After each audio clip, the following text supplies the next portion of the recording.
Alright, to get started with the Joey Unisex bag, or Unisex, you will want to print out pages 16 to 22, and that's the pattern pieces only. If you want to print the whole pattern, then that's fine.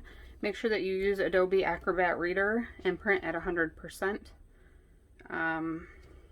Once you have all the pages printed, I like to print the pattern pieces, which is page 16 to 22, and page 2, which gives you the cut list. And that way I can check everything off as I cut it. So the first thing, once you print the pattern pieces, is to measure the 1-inch square on each page to make sure that it measures exactly 1 inch.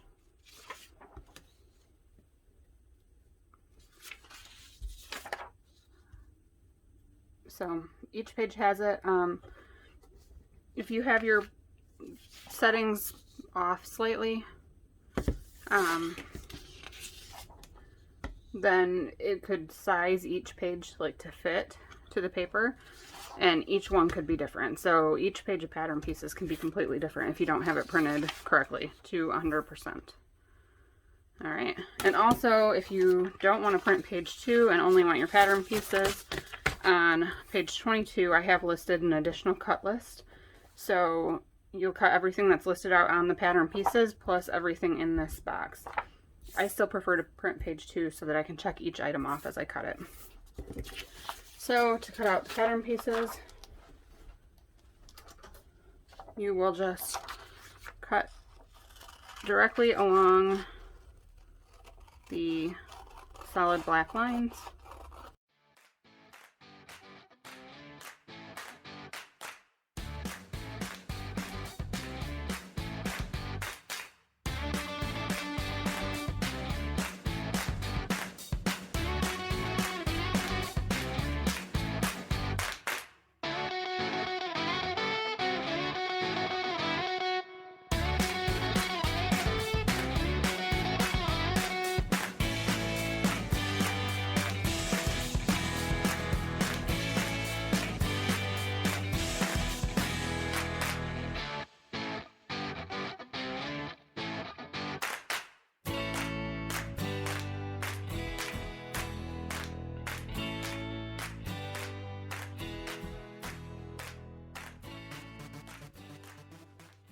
Now that all of the pattern pieces are cut out,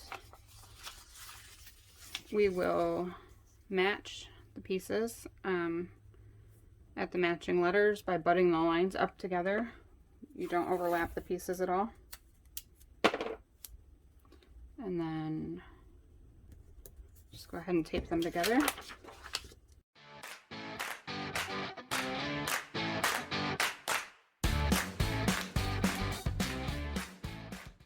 So if we look at the cutting directions, the first thing is exterior fabric. It's recommended to use a quilting cotton. You can use a canvas if you chose, that would be okay. Let's see, we are going to need main panels, pocket panels, and then the main zipper tab, which is cut by measurements. So this is cut on fold, and then fold it wrong sides together.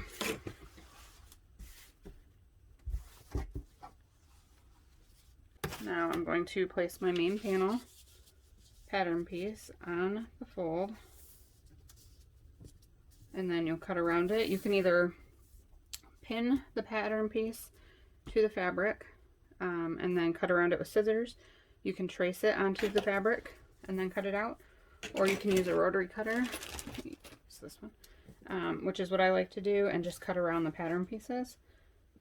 So if that's your chosen method, I find it helpful to print the pattern pieces on cardstock, and then it's easier to cut around, and especially if it's a pattern that you plan on making multiple times,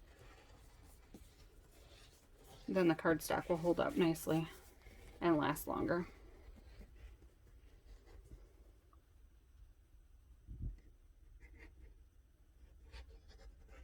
Just keep your fingers out of the way.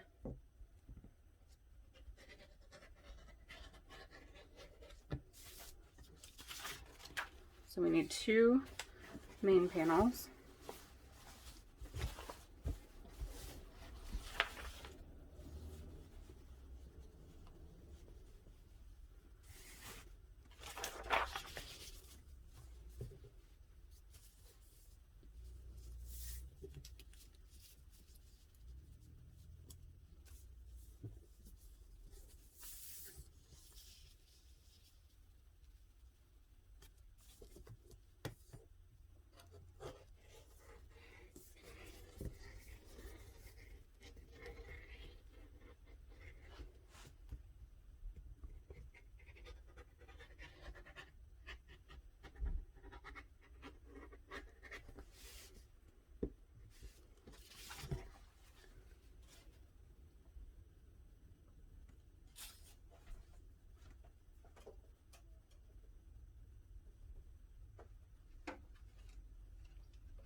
Okay, we need 1 pocket panel, also cut on the fold. And I'm just lining the top up with the already cut edge.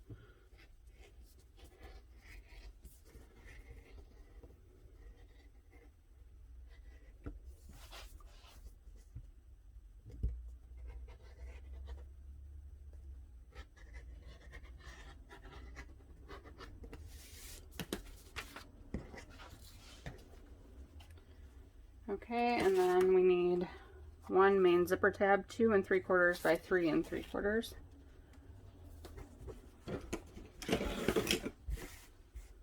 So I have a few quilting rollers that I use for these types of things. 2 3/4 by 3 3/4. So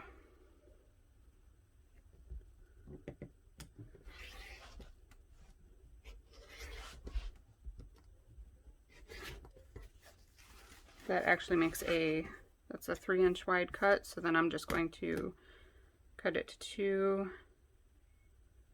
3/4 wide.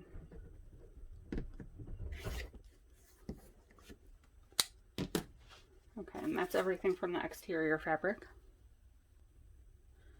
Next up is the exterior contrast fabric. The pattern calls for quilting cotton again for that.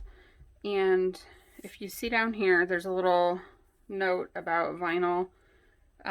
You can use vinyl, cork, leather, anything non-fraying also for the exterior contrast fabric. And if you go to page 15, there's a section of notes for any changes that you'll need to make. So I am using this vinyl that is from So Hungry Hippie. So this one, this is a very easy to sew vinyl. Can be used on a domestic machine easily. You don't need anything special to sew through this. It's very user friendly. So I already cut my pieces out of this because I had to kind of jigsaw puzzle on the back of my vinyl because it was almost gone. So I already have all of my exterior contrast fabric pieces cut out. Since I'm using a vinyl, I will not be using the woven interfacing. So here you will only cut out the pieces that are cut out from exterior contrast. You will not need cut out from woven. So where it says 4 base panels, you'll only need 2. 2 bottom panels, you'll only need 1. No, you'll still need, no, yeah, you'll only need 1. So those directions will change slightly. Just don't cut out what you have cut out here. So we're going to cut out lining fabric, which is also cotton woven, and I'm just using a solid purple for that.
All right, I just cut most of the interfacing, well, all of the woven interfacing in Fleece, not on camera, but I did want to come on real quick to talk about this.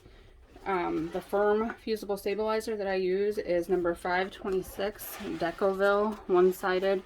I don't know if you can see that. It's Pellon brand 526 Decoville one-sided fusible stabilizer. So this is a Decoville Heavy, as some people refer to it, and then there's a Decoville Light. This, I always used to use Peltex, which I don't think I have any anymore, which is also thick. This has a different texture. It's like thick leather-like, I guess.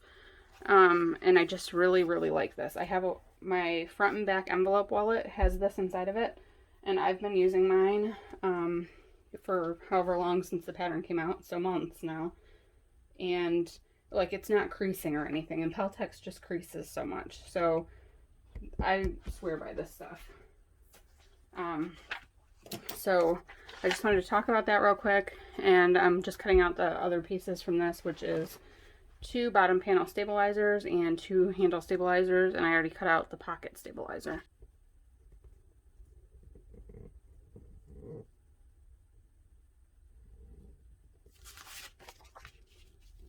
And this is a little bit thinner than Peltex or some of the other stabilizers, and so I'm actually, the pattern has one on the lining and one on the exterior. So it really, that helps to have the second one on the lining.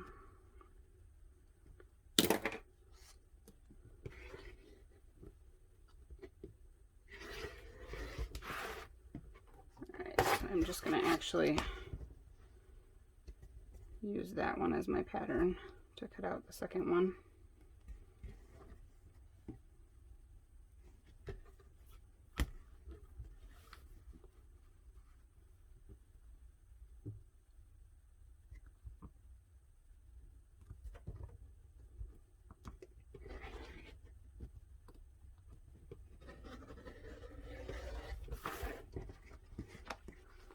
Alright, and then the handle stabilizer pieces are 14 1/4 by 1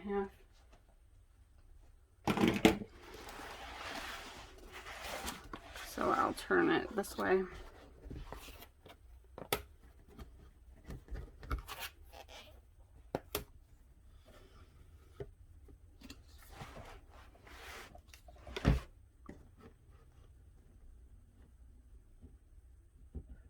And 1/4. And this is just cut slightly more narrow than the top of the bag so that it's not in the seam allowances.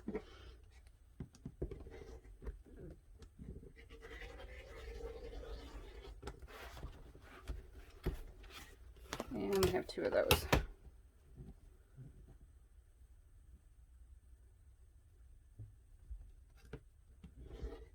Alright, so now that everything is cut, we will go to the ironing board and fuse. If you have a steam press, heat press, you can use that to save some time with fusing. So, that's a good investment. I have one, and I just don't ever use it in my videos. I actually haven't used it in a while, and it's piled full of stuff. So, alright, over to the ironing board. Alright, now to fuse the interfacing, so we have the woven interfacing, Shape Flex. There's also woven fuse, so whichever brand you have. But the woven interfacing is like a very thin cotton fabric that has a glue side on it. So I have my fabric wrong side up, a corresponding interfacing piece is right side down. So the glue side, it's glue side down. And then I always use Pellon Shape Flex SF101, so I spray it with water. So make sure you just follow the directions for whatever your interfacing calls for. This tends to shrink a little bit, so it's better to spray it with water, shrink it ahead of time. You don't want it to shrink after your bag is finished. So I do that, and then I have my iron on hot. with steam, and I just fuse this in place. So we have, let's see, we have one corresponding woven interfacing piece for each of the exterior fabric pieces, each of the lining pieces except for one bottom panel. And if you used woven fabric for like a cotton woven or quilting cotton for your contrast, then you'll also have a corresponding piece of woven interfacing for each piece of exterior contrast except for one base panel. No, one bottom panel. Each base panel will have one. If you used vinyl for your exterior contrast, then you will not have woven interfacing pieces for your vinyl pieces. If you're using, you don't want to use a vinyl that's too thick or like meant for clothing. Like I've seen some vegan leather clothing type fabric. You wouldn't want to use that for a bag. They're going to be pretty stretchy. You want something that's not really stretchy and intended more for bag making. They should be a little bit thicker.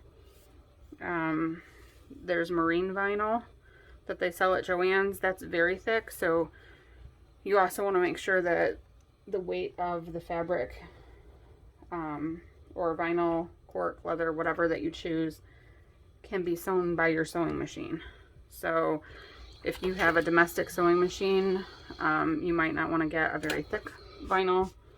The vinyl that I use from So Hungry Hippie is very soft and flexible and would easily be sewn by any domestic sewing machine as well as an industrial. So just make sure that when you pick your vinyl that you're choosing something that your sewing machine can handle and also that's suitable for bag making and not something that's meant for garments. So as soon as I finish adhering the woven interfacing to each of the exterior pieces, we'll go ahead and fuse the fleece on as well. So we have one fusible fleece piece for each of the exterior main panels, and then we have one for each of the exterior contrast base panels. So even though I am using a vinyl, I still want to use the fleece for the base panel because it provides structure to the bag. If you're using like a thicker vinyl, marine vinyl or similar, you could skip the fleece interfacing. If you're using like a thick leather, I would probably not use the fleece interfacing. Real leather, oftentimes you use different stabilizers and such anyway. So I always like to fuse it from the back and then flip it over and go over it all again from the front as well, just to make sure it's really fused, especially around the edges. I feel like my edges always seem to come up, and really I should use my heat press for this. It would save a lot of time. So now that that is fused, I'm going to adhere my fleece to the back. So I just have one fleece panel for each exterior main panel. And I believe the directions for this call for a damp pressing cloth. You don't want to touch your iron directly to the fleece because it will melt. So I always just lay the fleece glue side to the back side of my fabric, and then I typically will spray some water on the front of the fabric and press it from the right side, and that seems to create enough steam to really fuse the fleece in place.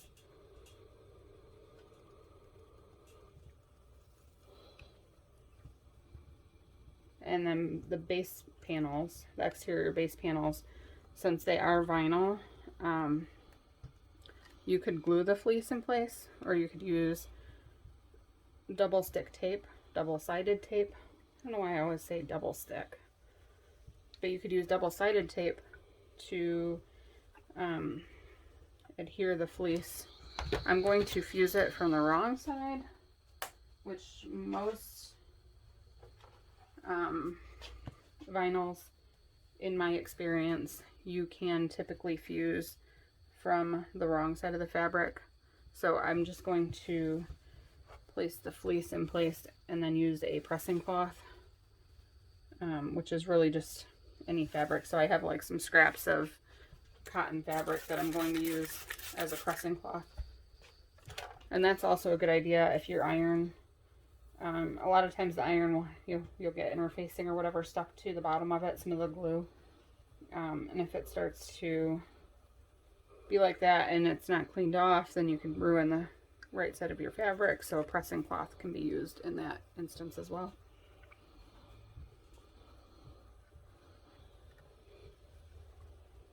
So I'll just do the, I'm going to fuse the fleece to the base panels real quick, and then I'll fuse the rest of the woven interfacing to all of the lining panels off camera. The only thing I'm not interfacing is the lining, one lining bottom panel, and then had I used a woven for the exterior contrast, I would also not interface one exterior contrast bottom panel. You'll want to center the fleece in place on the bottom of each, on the wrong side of each base panel. So I'm just going to use my ruler. It'll end up being, well, it should be about 2.5 inches from each end. So just go ahead and center that. Use your ruler to make sure that it's centered. And that just allows the corners at the end, the way the bag is finished, it allows the corners to fold up properly and not have the additional bulk inside from the fleece. Okay, so those are both centered on the wrong side, and since I used a vinyl, I have some scrap fabric here that I'm just going to place over top that. I'm going to spray this with water, and then I'll fuse the fleece that way from the wrong side. Don't hold your iron in one place for too long, because you could risk melting your vinyl. And it's always a good idea to test this on a scrap of your vinyl first. I believe a lot of the cork fabrics say to not iron them at all, so you could glue fleece to them if you want to. Cork might be thick enough that you could just skip the interfacing altogether on those pieces. Ooh, I kind of want to make one out of all cork now. That would be a good idea. I might do that. All right, so you peel that back and make sure that I'm fused well. Okay, everything seems fused. My vinyl did not melt, so that's good.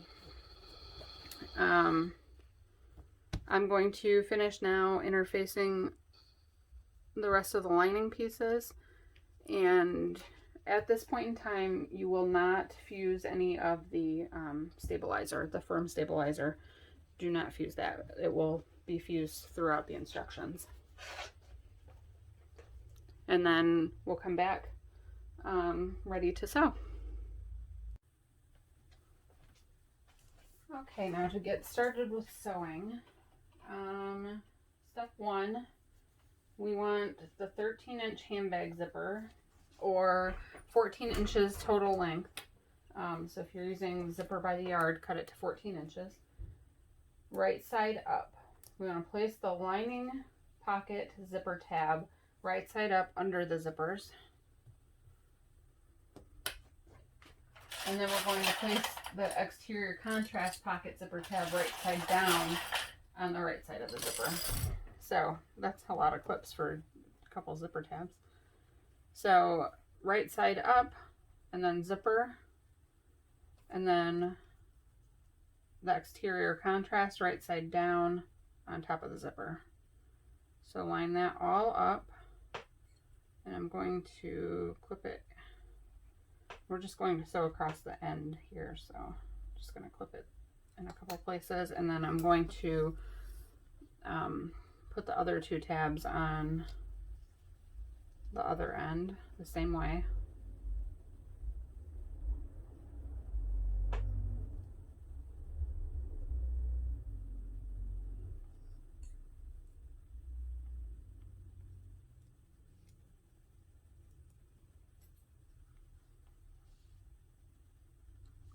All right, and then we're going to use a 1/2 inch seam allowance to sew along the short ends. I'm using a metal zipper. Just kind of hand crank over metal zippers, and the needle usually will glide down between the teeth. If you're using a nylon zipper, it's fine to sew right over the zipper. It won't give you any problems. And then I back stitch always at the start and stop of my sewing lines. If I'm top stitching, I don't typically back stitch. If it's necessary to back stitch on top stitching, I will always list that out on the pattern, specify.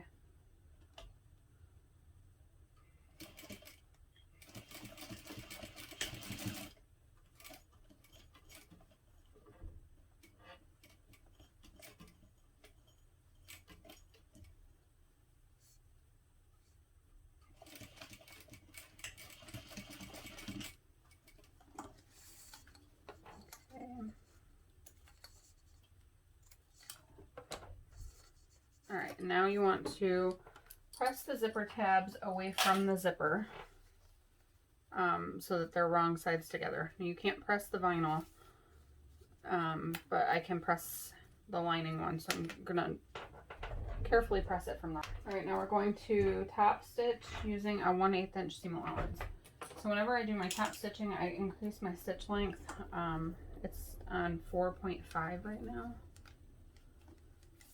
And then we just top stitch using an 1/8 inch seam allowance. So just make sure that these are lined up, wrong sides together, and then top stitch with an 1/8 of an inch seam allowance. And again, when you go over the zipper, if it's metal, just hand stitch so that you don't hit the teeth. If your needle's coming down right on the zipper teeth, you can usually kind of wiggle a little bit, wiggle the fabric until you're not over top the zipper.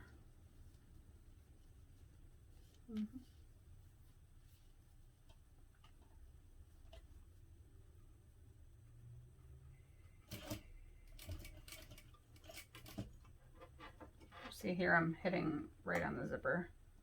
So I'm just going to lift it up a little bit and just ever so slightly slide the zipper tab until the needle will go down.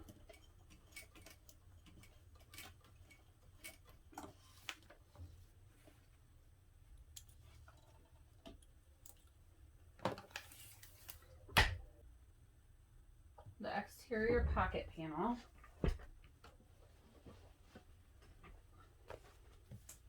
And then you want pocket contrast A, which is the more narrow pocket contrast piece. We're going to place this right side down, matching the top of the exterior pocket panel. Match those two raw edges. And you can see here with chalk on the back, I marked that this was piece A. I marked each of my pieces, mostly because I cut it out of this vinyl that I really did not have much of it left. So I was kind of doing like a jigsaw puzzle on the back to fit all the pieces. But I was able to get it all.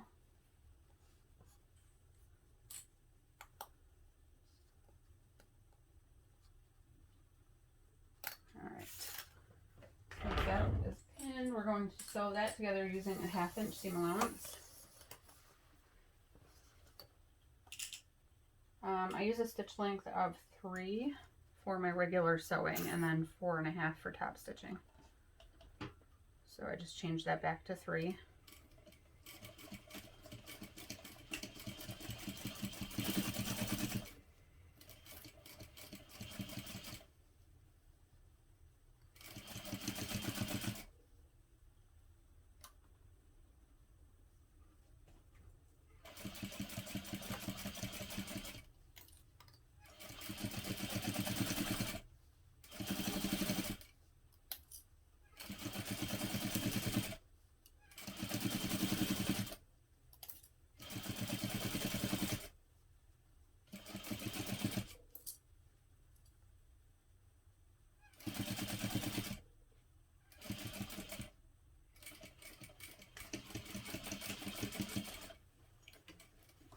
Stitch.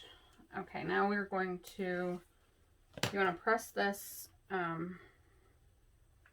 press contrast A, pocket contrast A up away from the exterior pocket panel, pressing the seam allowance up toward pocket contrast A, and then we're going to top stitch using an 1/8 inch seam allowance. So I'm going to very carefully from the back. No, I'm not going to top stitch, or I'm not going to press that. You have to be really careful with the vinyl not to melt anything, so I'm just going to kind of press it over with my fingers.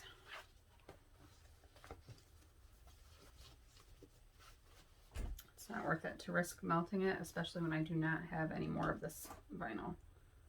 So I increased my stitch length again to 4.5.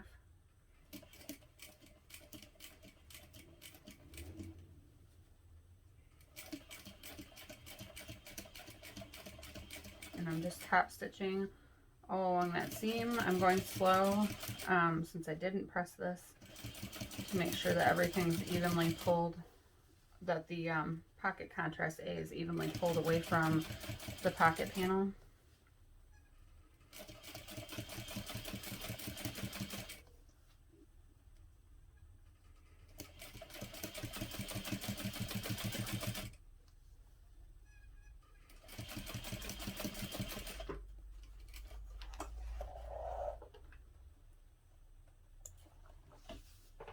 Notice I always trim my threads as I go, so that way I don't have a bunch of threads left when I'm done. Alright, step 5. We want to place the zipper with the pocket zipper tabs attached right side down, with the zipper closing toward the left. Match one long edge of the zipper with the long raw edge of pocket contrast A. Sew together using a 3/8 inch seam allowance. So we want the zipper to be closing to the left.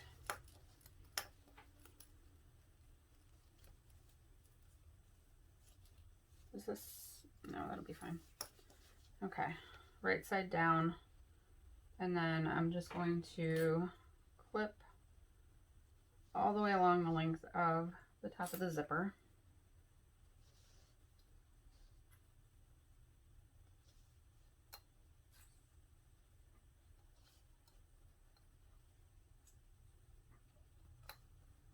And then of course when you get to the zipper pull, you'll just slide it out of the way as you sew that portion.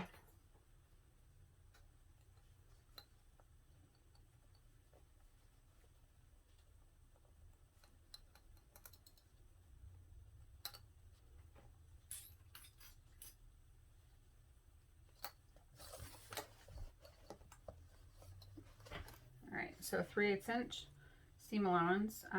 My sewing machine, I have a Juki DDL 8700. My plate has a seam guide on it, but I have 1/4 inch, 1/2 inch, 3/4, 1 inch. So I don't have a 3/8 inch, but that is halfway between 1/4 and 1/2. So I just choose a point on the seam plate that is about halfway between those two measurements, and then I just follow that.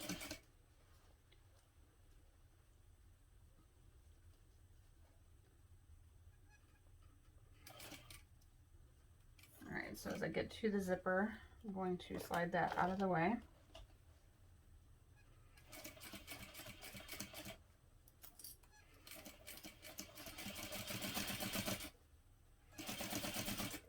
So, and I think I'm like maybe the slowest sewer ever. I feel like it really takes me a long time, but if I rush, I don't get the results that I want. So I find it better to take my time.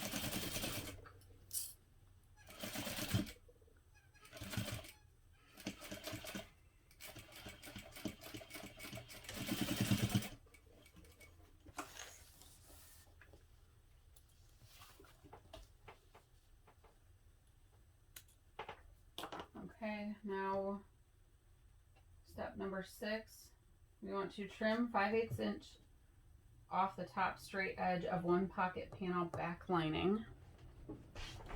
So I already did that. So the pocket panel back lining is a little bit taller than the pocket panel. So, and then we're going to place it right sides together with the exterior pocket panel and lining up all the edges. We want to pin together along the top straight edge the zipper and the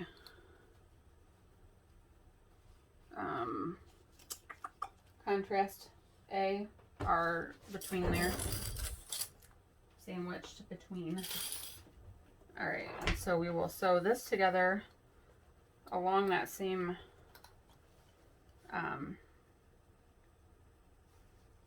right along that same line of stitching. So I turned it over and I'm sewing it from the wrong side. So I'm sewing over the last line of stitching that we stitched, which would have attached the zipper to contrast A. I say a lot.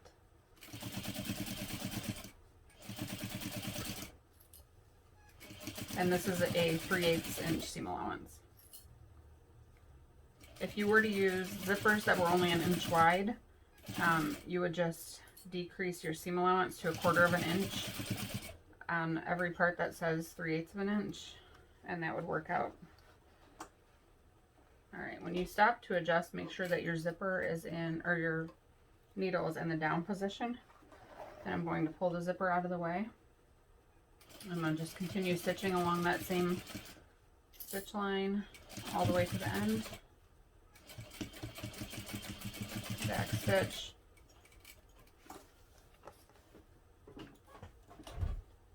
Okay, so now I want to flip the pocket panel back lining so that it's wrong sides together with the exterior pocket panel, and both are pressed away from the zipper. We're going to press well and then top stitch beneath the zipper using a 1/8 inch seam allowance. So I'm going to press this away from the zipper.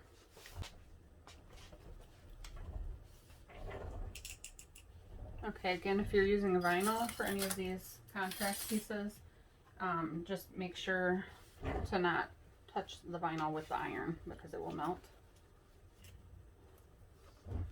Okay, now we're going to top stitch this portion with an 1/8 inch seam allowance again. And again, I increased my stitch length to 4.5.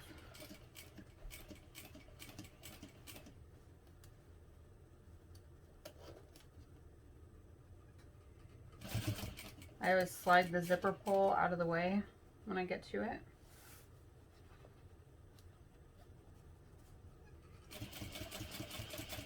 And again, this vinyl is very easy to sew, very easy to work with, and I highly recommend it whether you have an industrial machine or a domestic machine.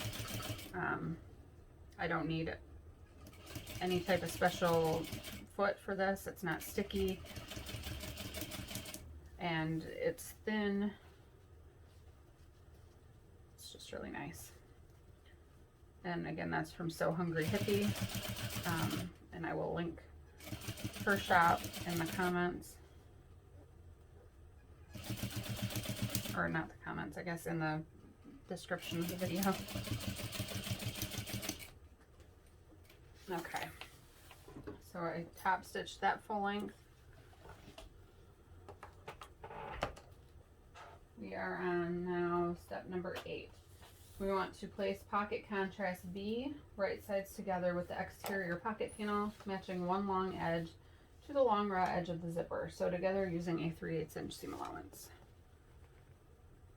So place that right sides down on top of the zipper and match. I'm actually, you know what, I think it'll be easier to sew with this side facing up.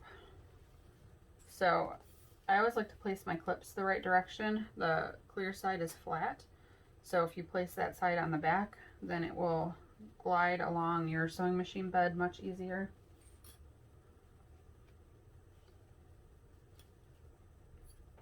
And I just like to sew with the zipper tape up. I don't know if there's a reason for that. Okay, so 3/8 inch seam allowance again. Check your stitch length if you change it after top stitching back to your shorter stitch length.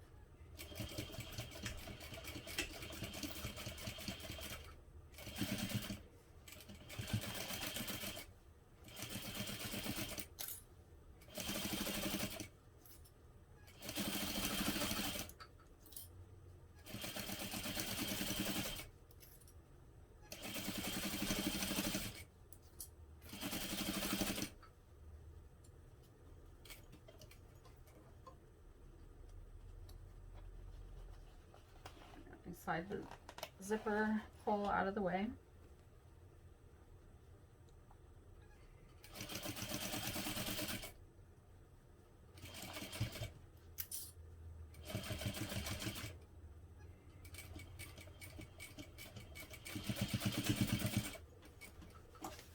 Alright,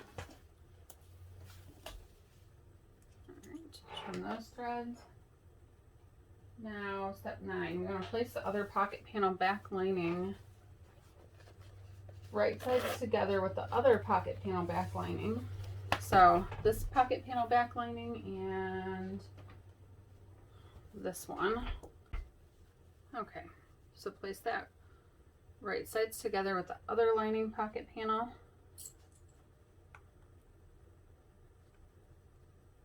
And clip together. And then we're going to again sew along that same seam line where we just attached the contrast B, pocket contrast B.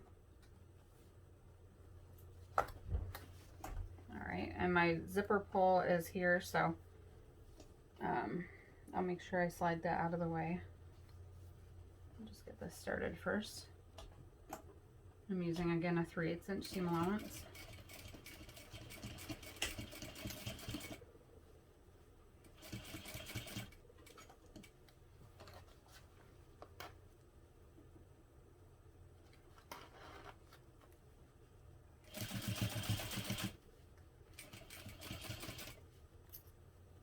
And I just sew directly along that same line of stitching.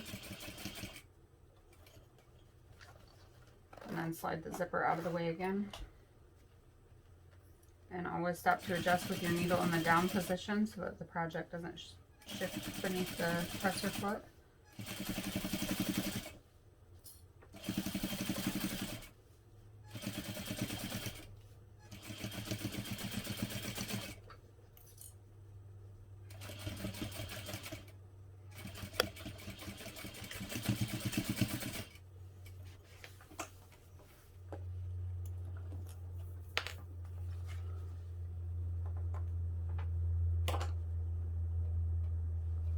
Okay, so now you want to press the pocket contrast B up away from the zipper, and the seam allowance will also be pressed up, but we don't want to top stitch that.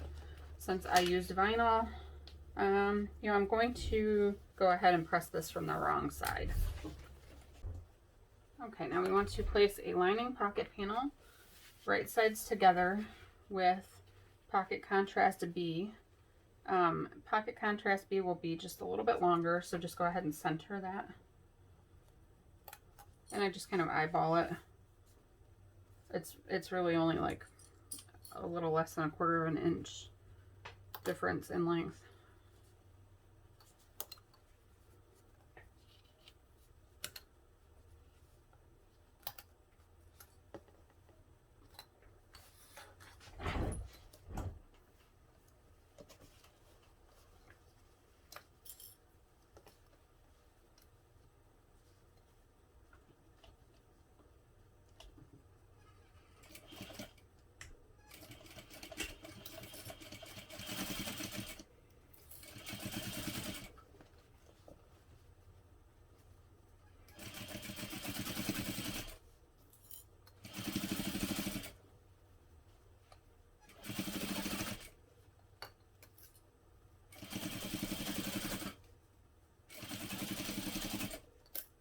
Oh no, I'm supposed to use a 1/2 inch seam allowance here, not 3/8.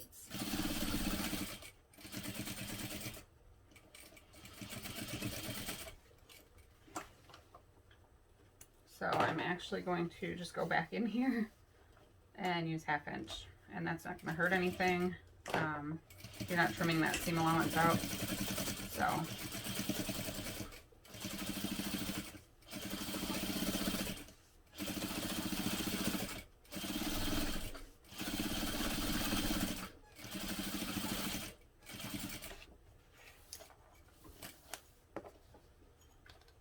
Okay.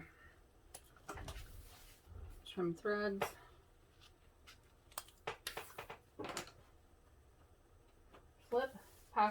Flip the lining pocket panel up and away from the pocket contrast B. Press the seam allowance toward pocket contrast B. Top stitch through pocket contrast B and the seam allowance. So I'm going to press this from the wrong side. Okay. Now we're going to top stitch along pocket contrast B, and the seam allowance is facing pocket contrast B as well. And I'm just going to top stitch using a 1/8 inch seam allowance again. And my stitch length is 4.5.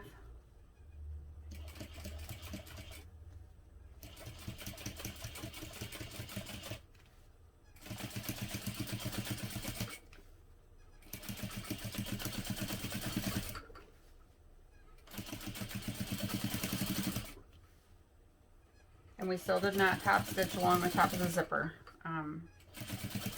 That part comes later.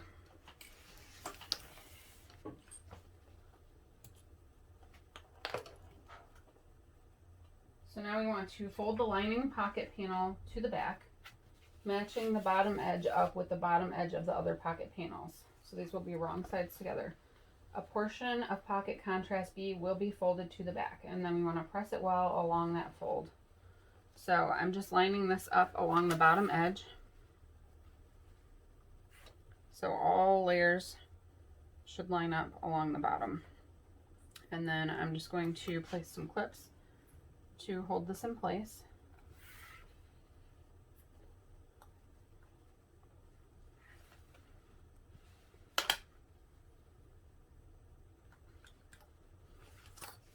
Okay, the front should look like this. So now we want to slide the pocket stabilizer into the fold. So the pocket stabilizer is a 1/2 inch wide piece of fusible firm stabilizer. So you just want to center it. So it'll be a little over 1/2 inch away from each end. And I'm just literally going to slide it in here. And it should be, oh, that might be tough. I'm gonna have to pull this back apart.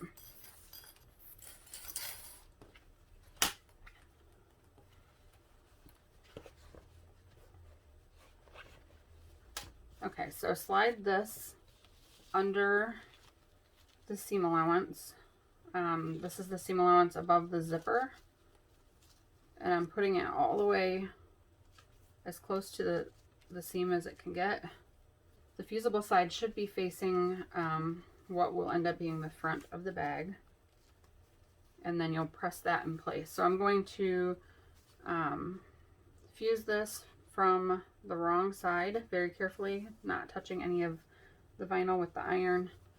But it's okay to touch that Decovil with the iron, it won't melt. All right, so that's fused in there, and then we just want to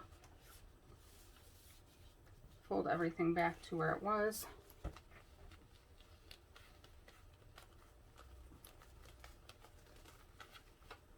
Okay, and that just helps to give a little more structure to the top of the pocket. So the stabilizer is fused in place, and my pocket panel is folded back to the wrong side again. I'm going to place a few clips along the top just to hold this together.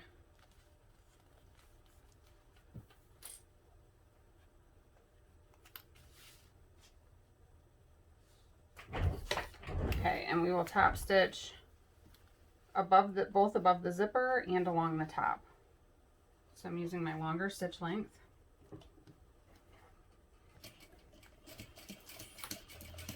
I'm just going to use an 1/8 of an inch seam allowance all the way along this top fold.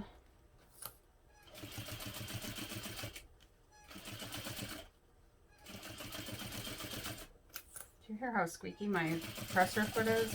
I oiled it not that long ago as I was editing the last videos for the Fun Bobby backpack, and I'm watching them and I'm like, oh wow, all you can hear is my chair squeaking and my foot pedal squeaking, and then there's trains going by and you can hear those. And so I thought I could at least eliminate the things that I could control, not the trains obviously, but so I oiled my sewing or my presser foot, and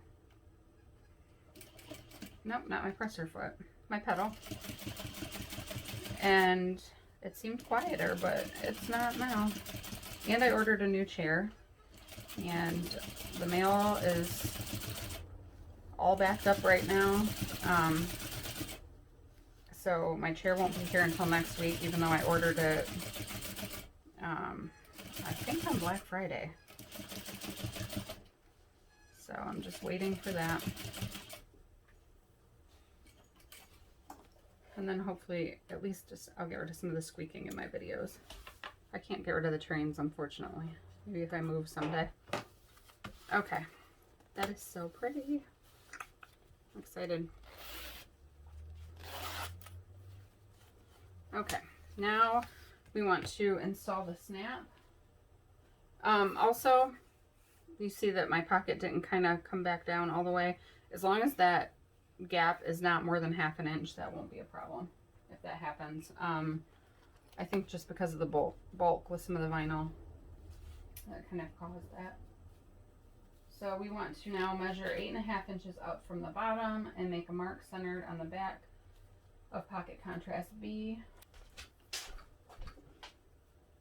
All right, the pocket panels measure almost 18 inches wide, so 9 inches is centered. If I slide it out, it's not really 8 7/8 would be the center. So this ruler is 6 inches wide. I want 8.5 inches. So if I line up my 3-inch ruler with the 5.5 inch mark, that would be 8.5 inches. So let me get a magnetic snap. Okay, so I forgot to buy nickel magnetic snaps. So I'm going to put an antique brass one in here. Don't tell anybody. Nobody will ever know. Let's see if I can find this will work. Okay. So just mark the placement on the back. Cut it with a seam ripper. I don't usually use this seam ripper, but I don't see my, I actually think my other one's in the living room.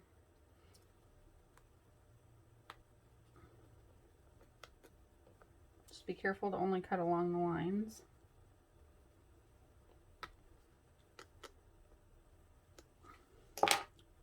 And I'm placing the side here with the part that pokes out. commonly referred to as the male. Ow. Alright, and then I always press my prongs open. So which way do you press yours? So I feel like when I press them open, then there's less bulk where the two snaps join. So I don't know if there's a right way or wrong way, but I like to press them open.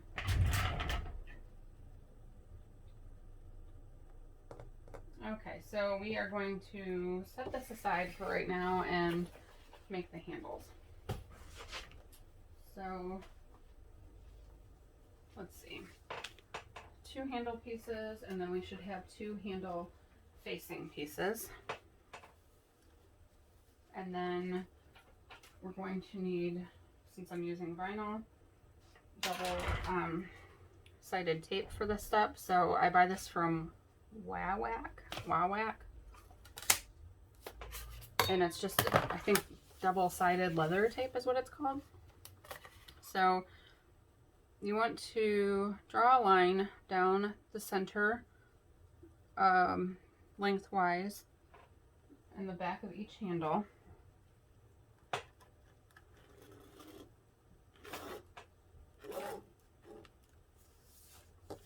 And I'm just using a pen. If you are using quilting cotton, you could iron it in half to mark the center.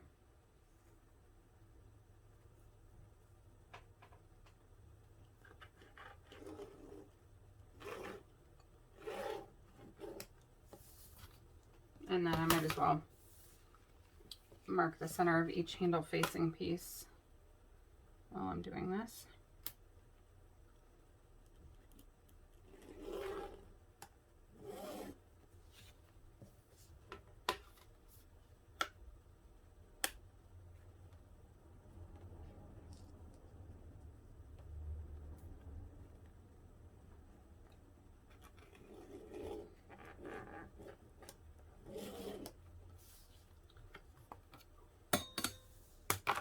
Okay, so now I'm going to use my double-sided tape, and I'm going to run a line of it down each side of that center mark on each of these pieces.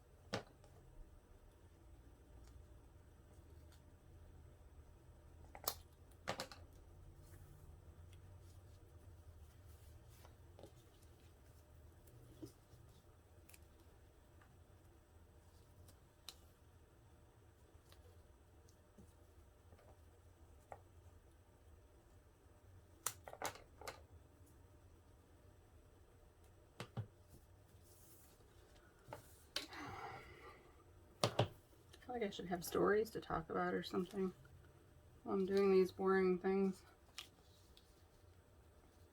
I always feel like I should have music playing, really, but I'm gonna have to worry about my videos getting taken down because I don't own the rights to the music or something, so we won't do that.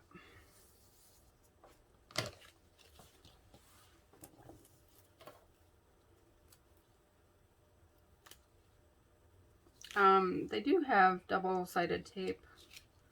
Dritz brand maybe makes one that they sell at Joann's or Hobby Lobby if you don't want to order it online.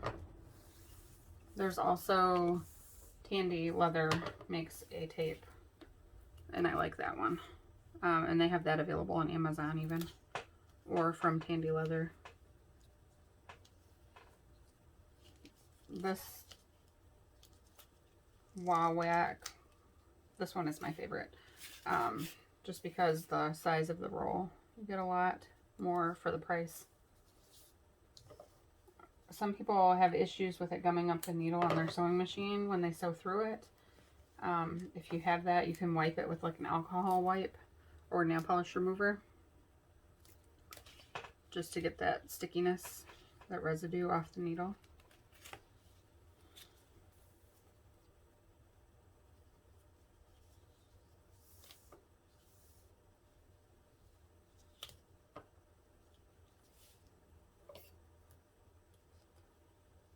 Oh, finally.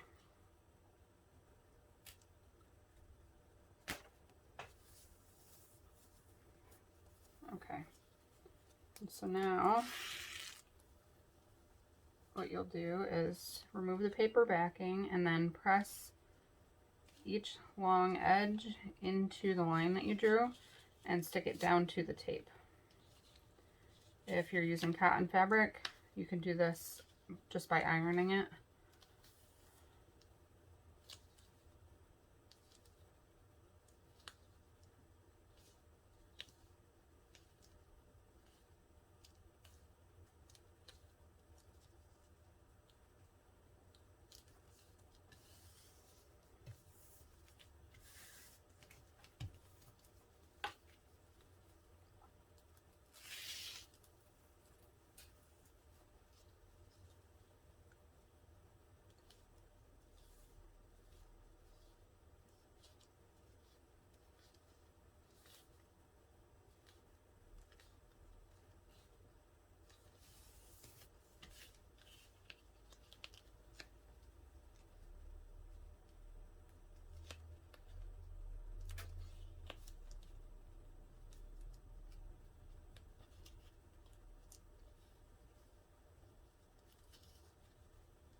And that looks kind of lumpy and weird.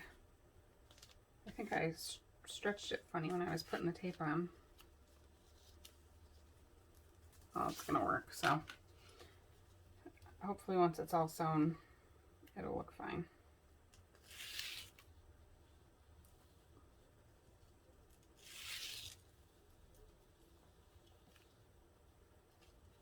I'm going to start folding this one in from the center and see if that makes a difference. And I do not know why I just ripped both pieces of tape, why I ripped the backing off both at the same time, because that's just going to make it harder on myself. But I tend to do things like that. It's fine.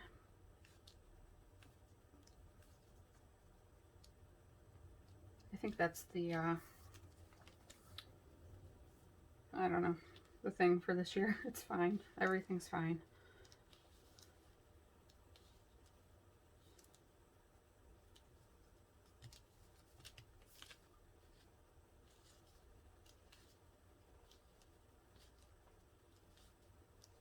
Oh, that one's much better to press it in from starting in the center than on the end, just because this vinyl is so soft.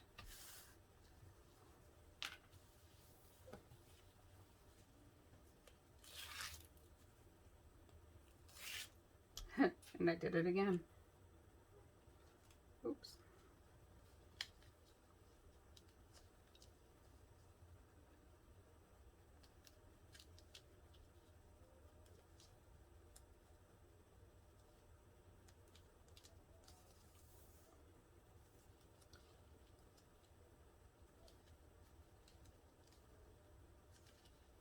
I think I'll probably take a break for dinner soon because my neck and my back are starting to hurt.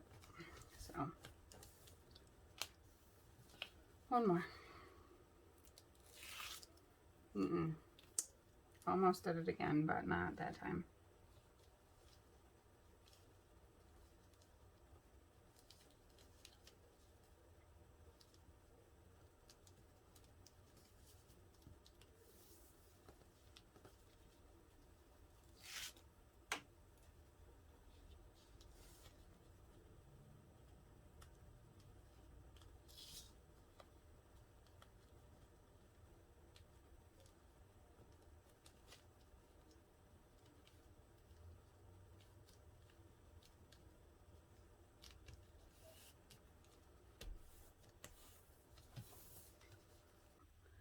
So find the center, 17.5 inches long. So the center of that would be 8 3/4.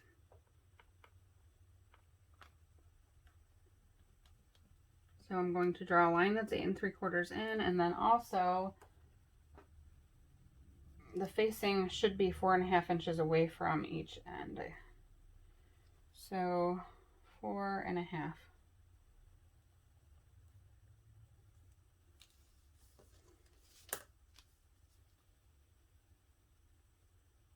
Four and a half.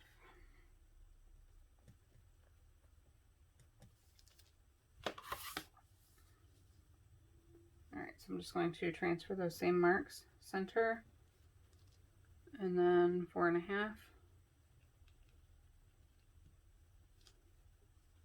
and 4.5. And none of these will show. I'm on the wrong side of the strap, the side that has the raw edge down the center. And then just center the handle facing within those marks where each end falls 4.5 inches away from the end of the handle. And we're just going to place a strip of tape down the center of the wrong side of the handle facing.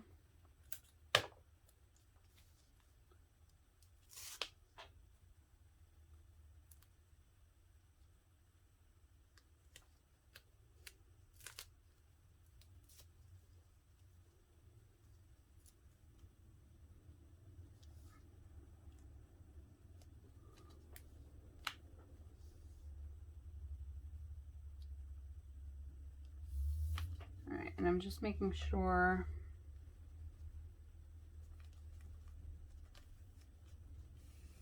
that it's centered and not extending past like the width of the handles.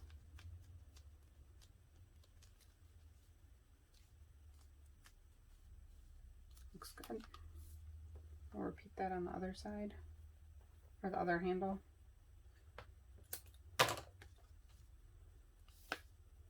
Just directly down the center of the wrong side of the handle facing, and I'm putting just one line of tape.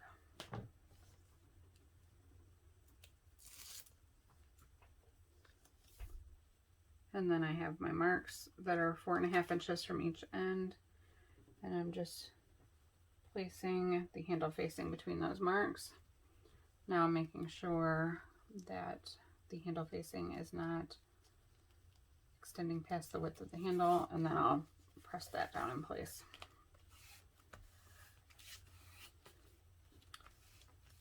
Okay, and if you want to give it an extra press, I like to put the roller on top, and that just really evenly flattens everything.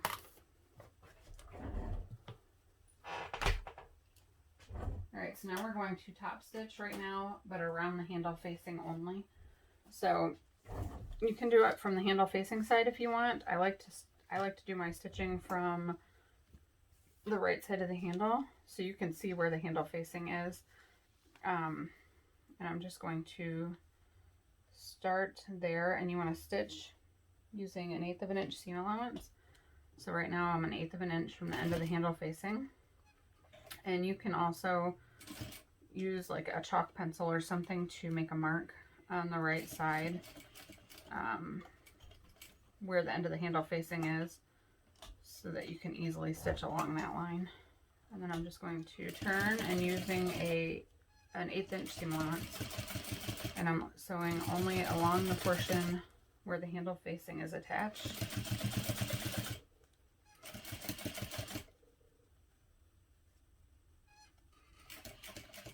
And then I'll stop when I get 1/8 of an inch from the other end of the handle facing.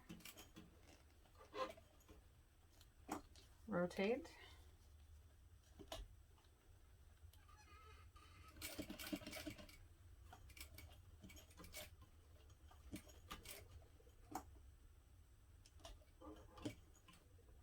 And then stitch along the other side, again using 1/8 of an inch seam allowance.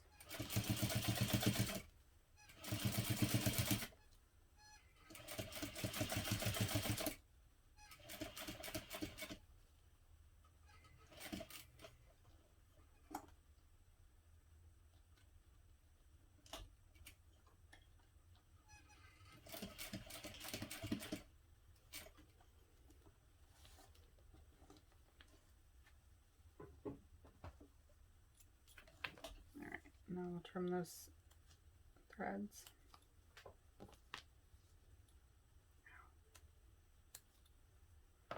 Repeat that for the other handle and handle facing.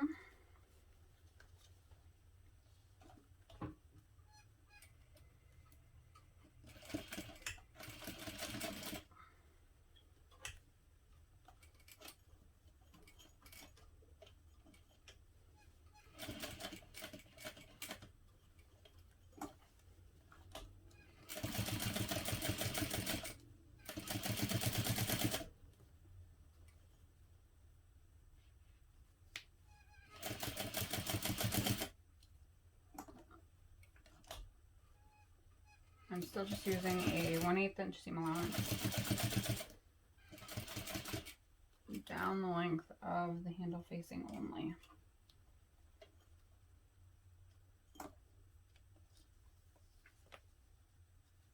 And I want to stop when I'm 1/8 of an inch away from the end of the handle facing. So I just checked and I was a little bit further. One more stitch.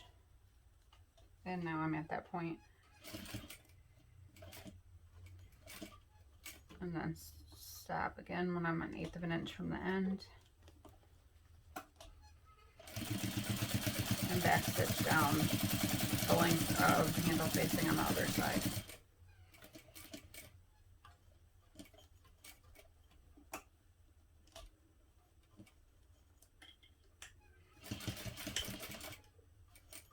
And then I back stitch always right there.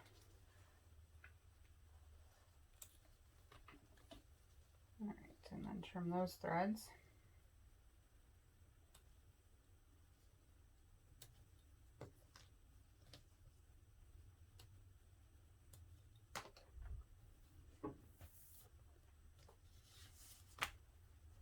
Alright, now we're going to install the magnetic snap into the exterior main panel.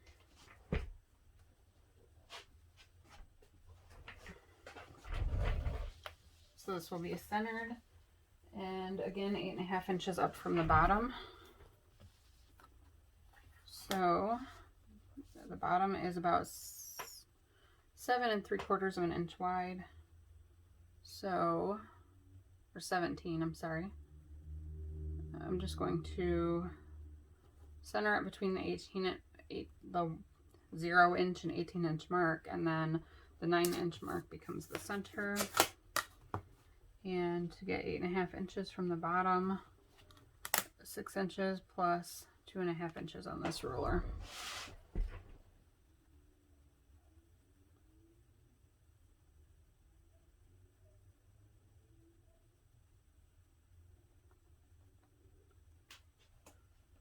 Just make sure that's centered. Make a mark. The white chalk pencil over a white portion of the fabric.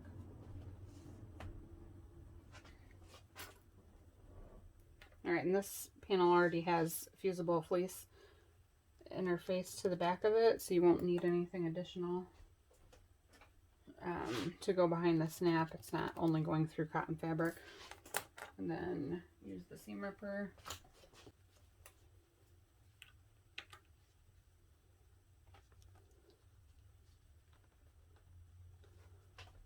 Alright, now we also want to measure down 3/4 of an inch from the top edge, and we're going to draw a line.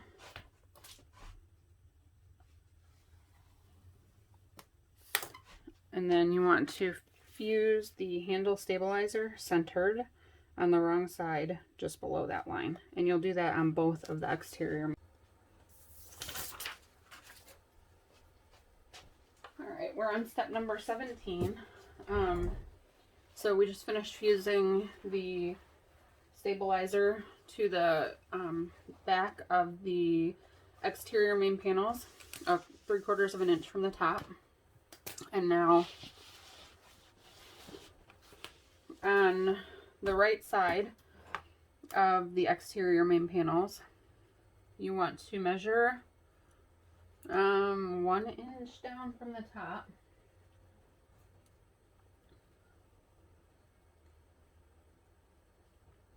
And you want to make sure you're using something that's erasable. And you'll want to measure, draw a line 1 inch down from the top. I just do it 5 inches in from each end because that is where your handles will connect.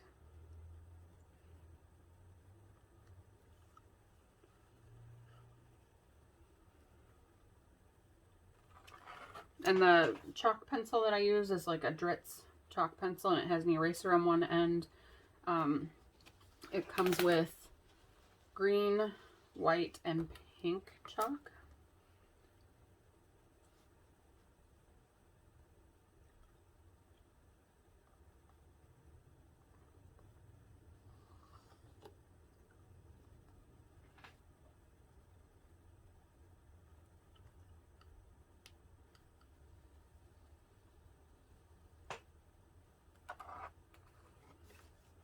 Okay, and I actually just realized that I did not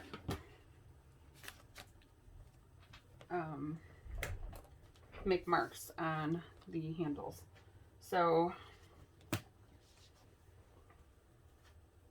5 inches from each end, you want to make a mark on each of the handles. On the right side, it's going to be just under 1/2 inch from your other top stitching. And make a mark directly across the handle at the 5 inch mark. And again, you'll want to do this with something that is erasable.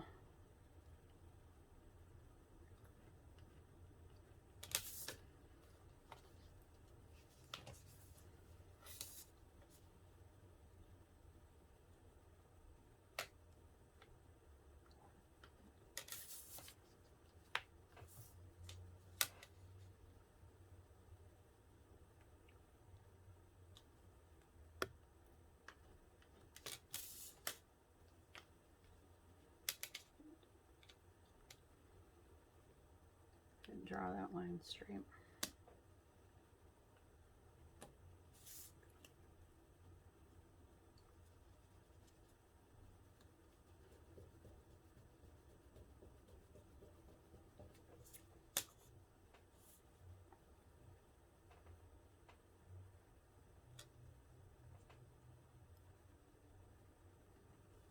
Okay. So now we're going to use more of the double-sided tape, and I'm going to place it on the wrong side of my handle, just past where, let me make sure that you can see this. Yep. Okay, so just past where the handle stabilizer or handle facing is attached.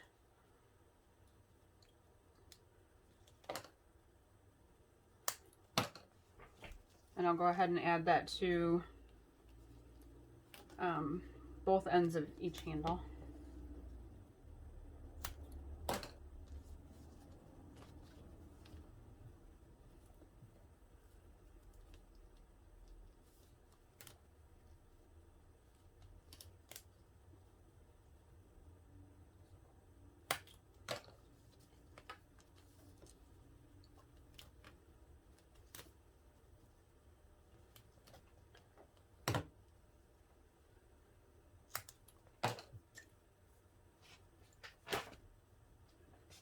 Okay, so let's move one of these out of the way.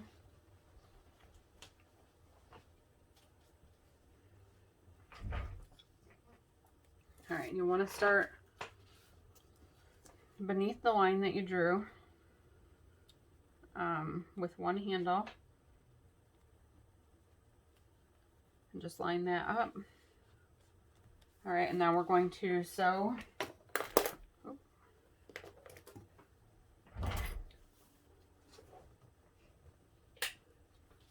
So from the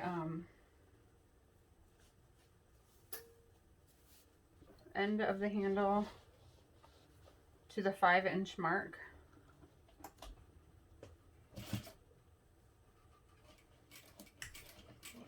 back stitch just a couple stitches there.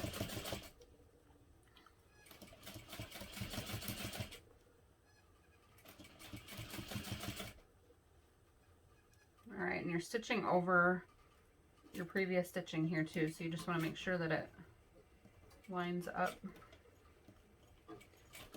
right to that 5-inch mark. When you get there, stop and pivot, and now you're going to sew directly along that line. And then I back stitch all the way across.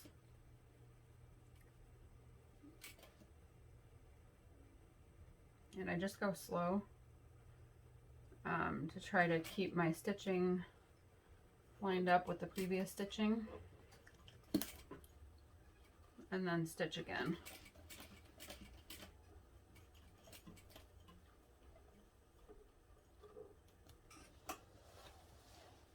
Rotate.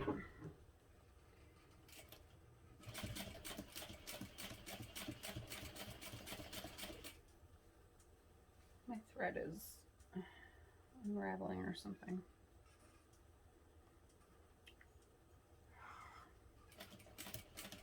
See if I can.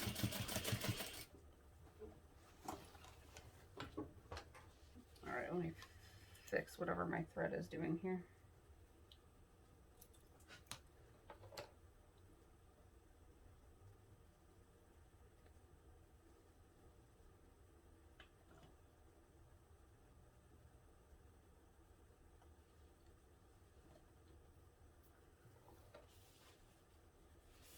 All right, now peel the paper backing off the other end and then place it beneath the line on that side as well.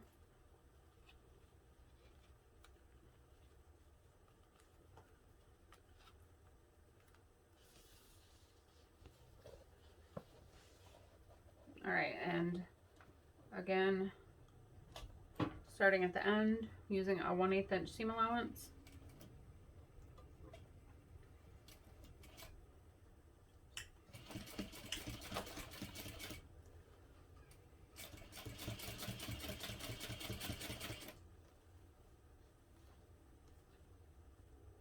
And when you reach that 5-inch mark,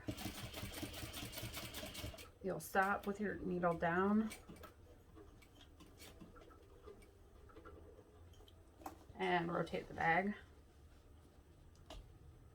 And then we're going to sew across one time until you get to the stitching on the other side, and then back stitch all the way across.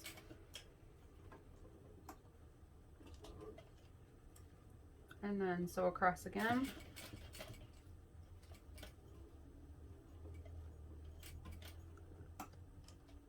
Stopping right on the stitching that's already on the handle.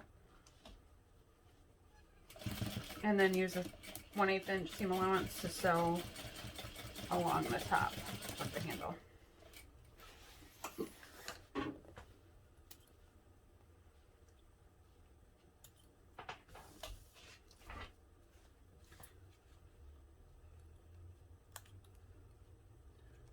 Alright, and trim the threads.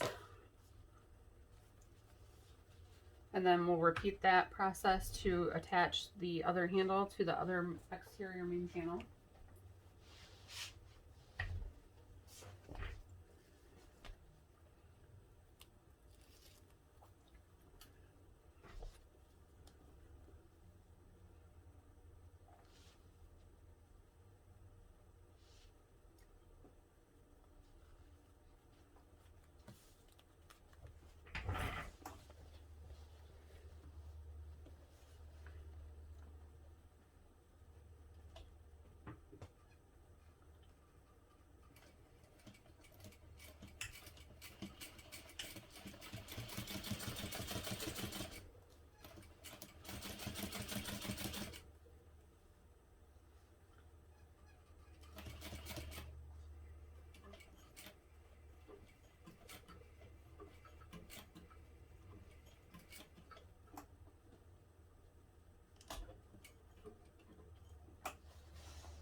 All right, rotate when you get to the 5-inch mark, and then sew straight across that line until you reach the stitching on the other side, and then back stitch and stitch again, and then rotate and sew along the top using a 1/8 inch seam allowance.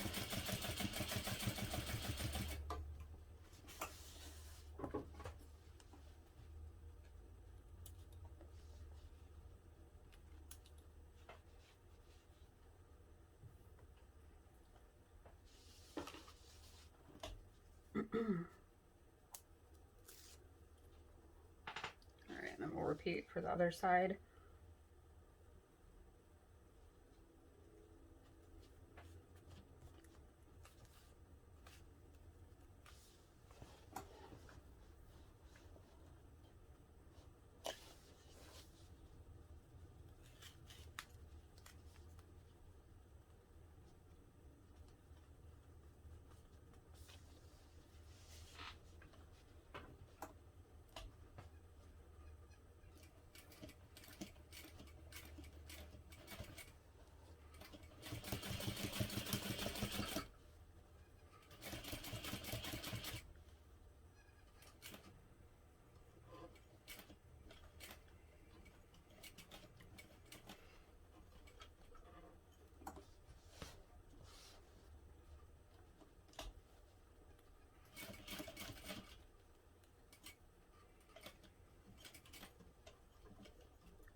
Alright, now the exterior main panel that will be the front of the bag has the snap installed.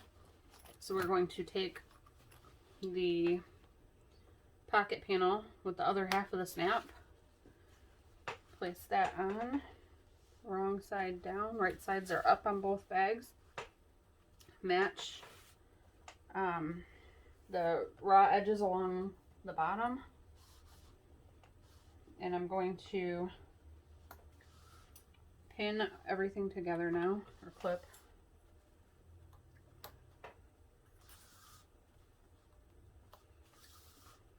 I'm going to use my ruler real quick, just to make sure that this is even. So the top of the pocket is 3.5 inches from the top straight edge of the bag. So as long as both sides are 3.5 inches, pull that side up just a little bit.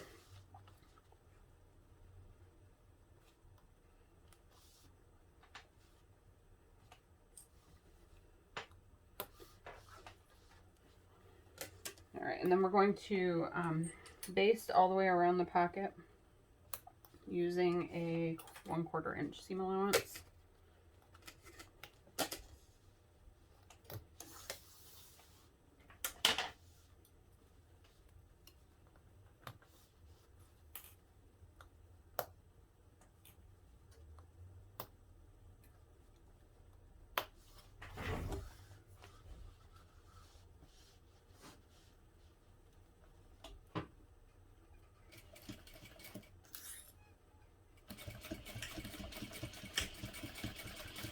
So you'll notice that the top of the pocket, where the accent contrast panels are, whatever I call them,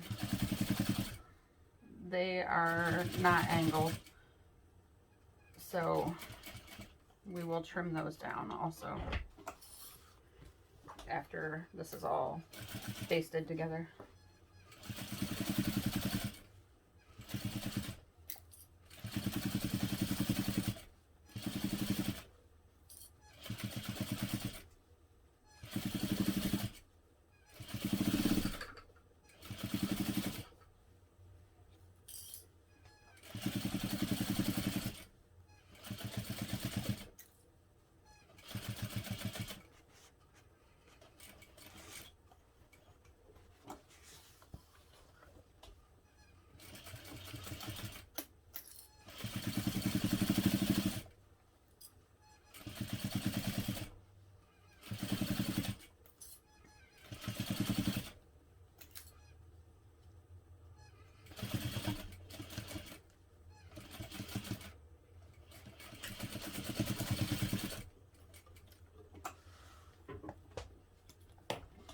so then just from from the wrong side of the main panel, just trim the ends of those contrast pieces to be even with the sides of the main panel.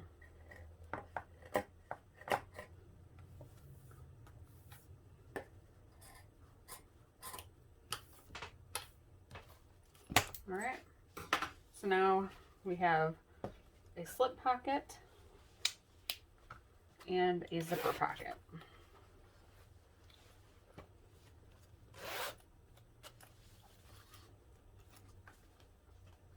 So on to step number 18. We're going to place the exterior contrast base panels right sides together. All right, so right sides together, pin along the length, clip, pin, whatever. You guys know what I mean, right? I say pin, because I always say pin. And then I always talk about how I always say pin.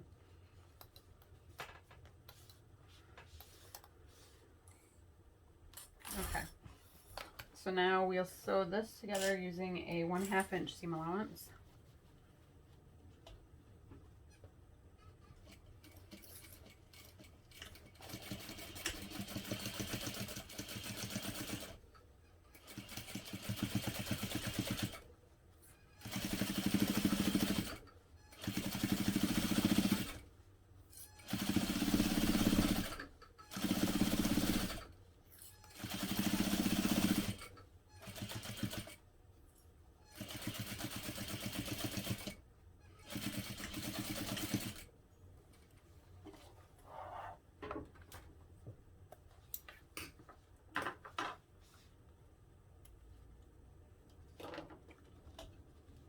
All right, now you'll press this seam allowance open.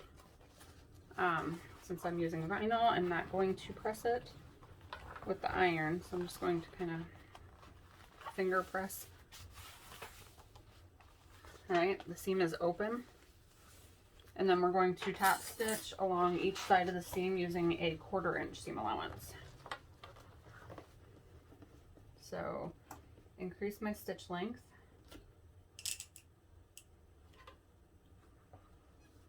All right, and I'm just going to make sure that that seam stays open nicely.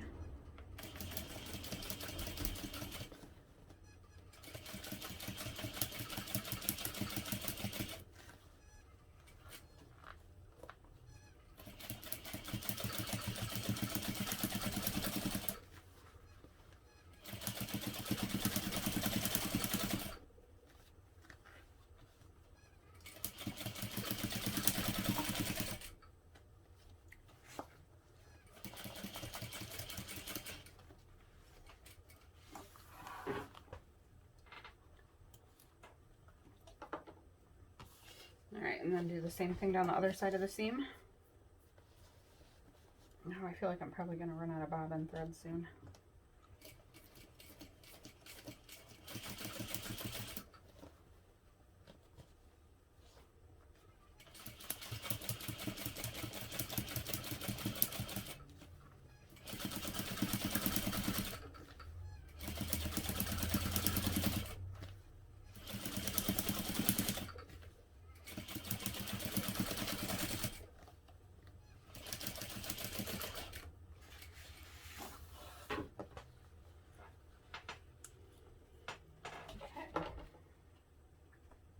Now we are going to attach the main panels to the base panel. So one main panel right side up, and the base panel is right side down, so right sides together. Match up the bottom edge to one long edge of the base panels.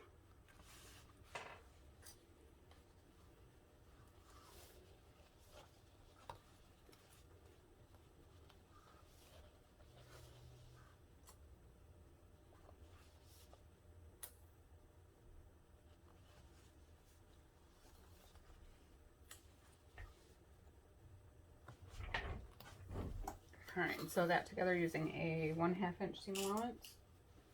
Make sure to change your stitch length back.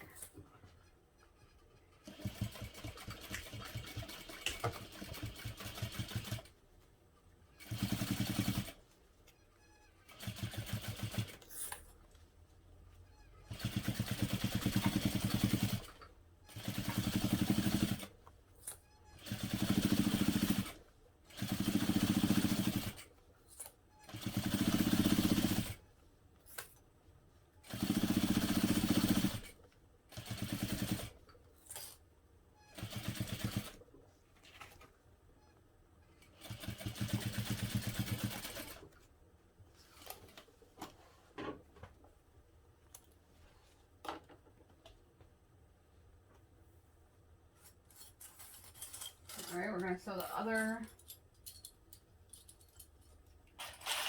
Let me see. Okay. I'm going to go ahead and top stitch this before I attach the other main panel. So 1/4 inch seam allowance again. And I'm pressing the seam allowance toward the base panels,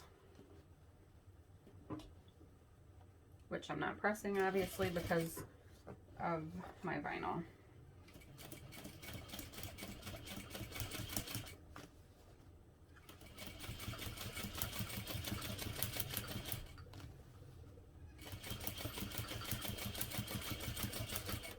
Fingers crossed that my bobbin thread doesn't run out right here.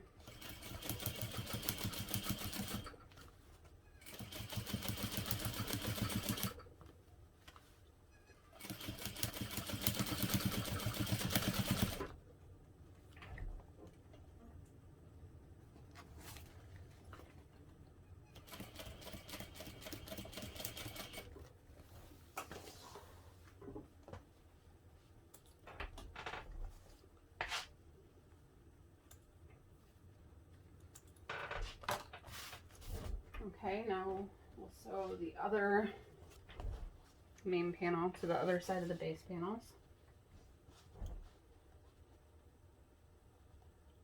This is the exterior main panel.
All right, and I'm again pressing the seam allowance toward the base panel and increase your stitch length.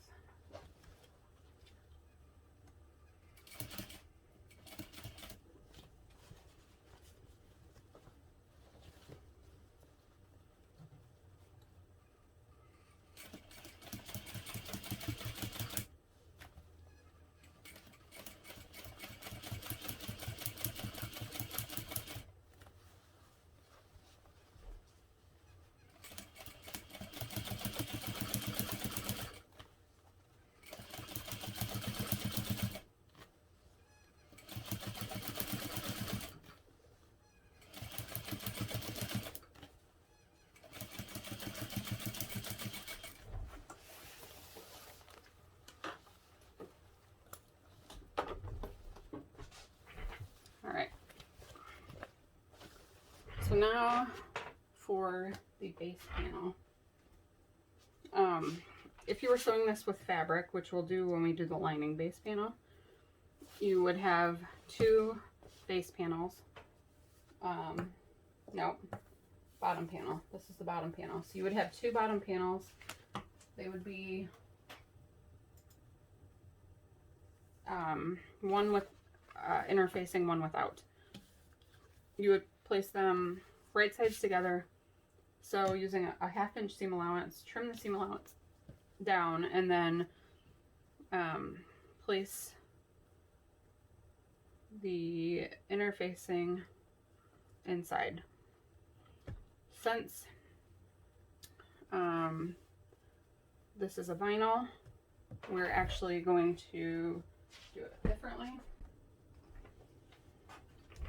Alright, so I just fused the interfacing to the wrong side of the vinyl. Let me see how this will look. No. Okay, so what we're going to now trim the corners away and keep a little bit of distance.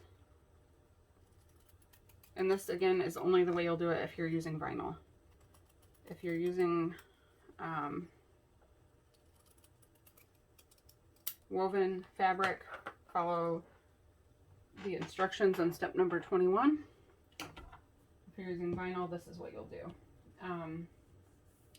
Now we want to take the tape, double-sided tape again, and just run it along the edge of each edge of the bottom panel, the edge of each edge.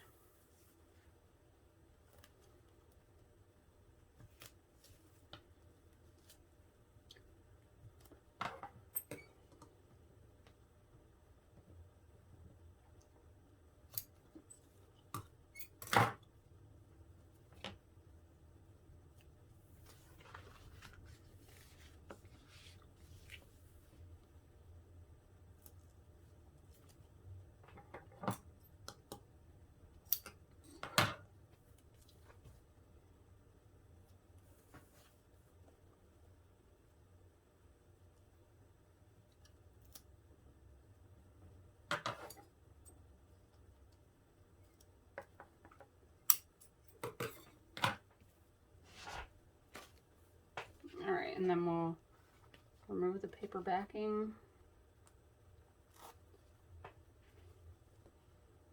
and fold each edge over the stabilizer.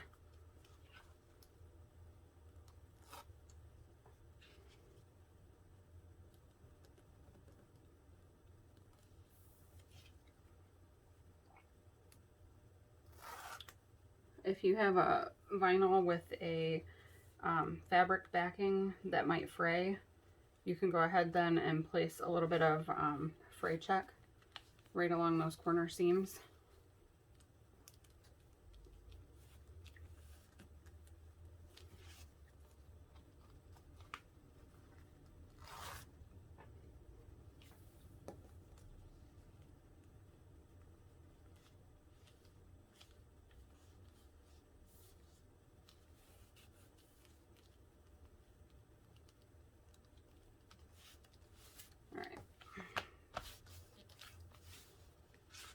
So there we have our base panel, and we'll have one on the lining too, so it provides, you know, double the stabilizer. So we want to center this. We're going to mark the centers of this. So I just slide my ruler down so it's centered between the 0 mark and the 18-inch mark. And my center then is 9 inches. Make sure that this is a removable chalk or something similar.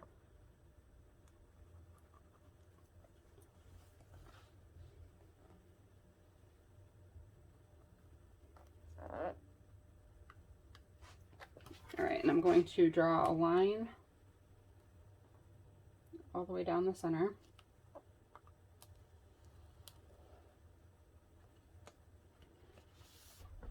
All right, And the center this way is obviously that seam. And then I'm going to do the same thing here. So this was 11 inches long. So half of 11 is 5.5. So make a mark at the 5.5 inch mark.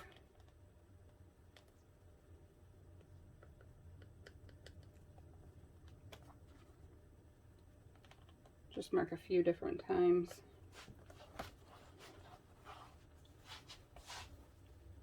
And then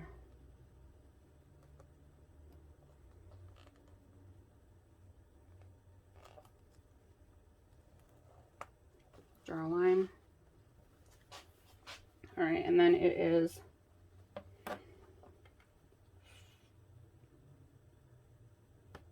just shy of 4 inches wide. So we'll go just shy of 2 inches. We'll mark the center lengthwise. And I'm going to check from the other side to make sure that that's the center.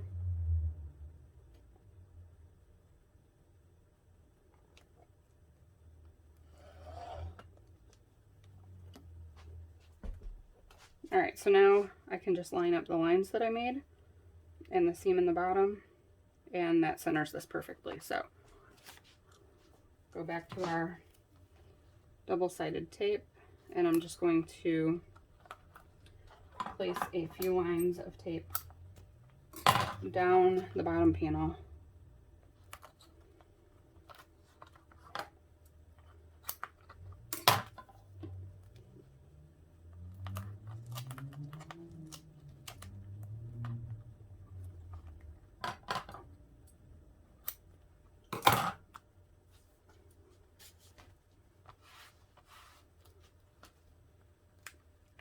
Oh, and again, if your vinyl cork, whatever you're using, is something that you don't want to iron on, even on the back,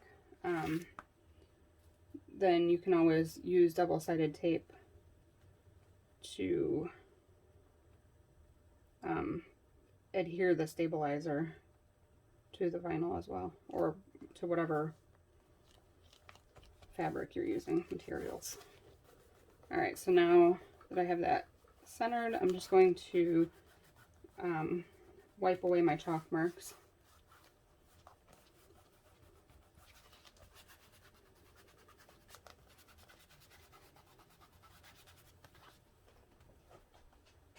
Now I'll probably go over that with a wet rag as well.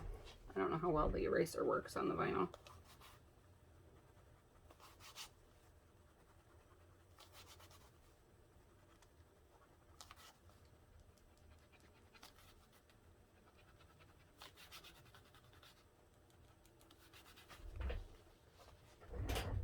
Okay, and now we're just going to top stitch this base panel in place, bottom panel, using a 1/8 inch seam allowance.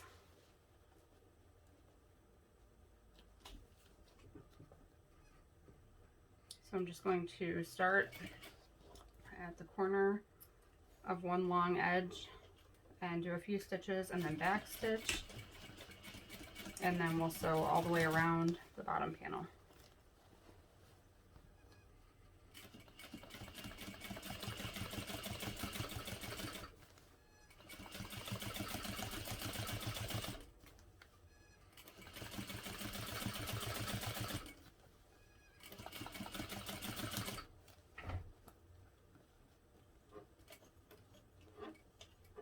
Stop when you get 1/8 of an inch from the end. Pivot with your needle down.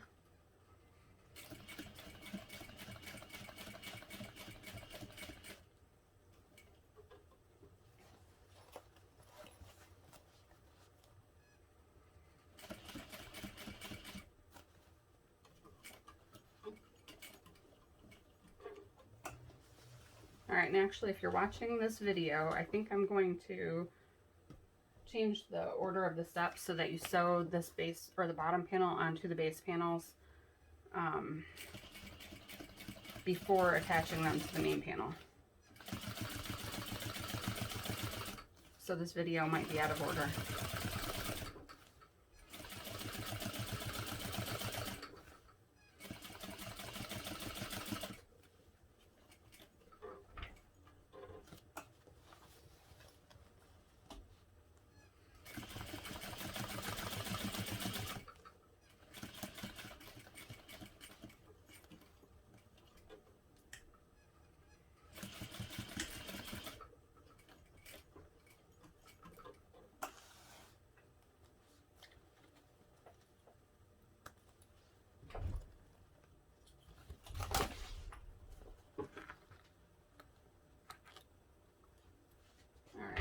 So that would be step number 23. Now we're on step 24, where we're going to sew up the sides of the exterior main panels.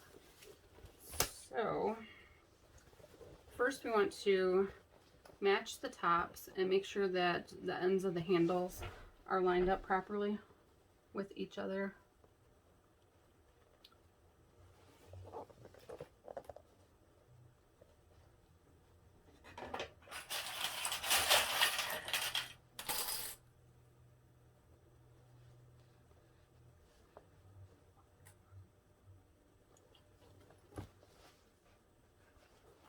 And you can just kind of squish the handles there out of your way.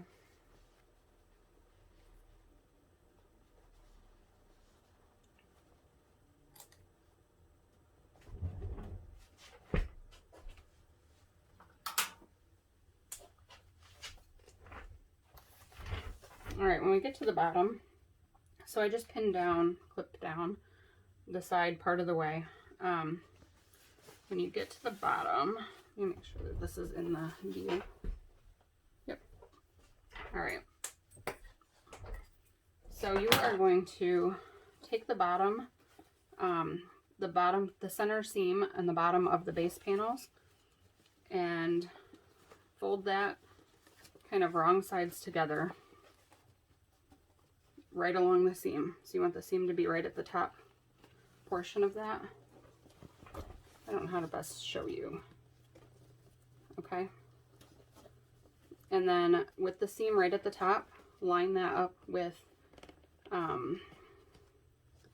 the seam at the bottom of the main panels, where the base panels attach to the main panels. So it should be, and it's okay if you kind of fold that bottom panel in half to get everything. It's kind of tricky. And it's harder because I like to do these kind of things like on my lap, not out here in front of me where you need it to be so that you can see it. So I'm going to line that seam up on this half, and I'm going to clip that to hold it in place. And now I'm going to line that seam up on the other main panel.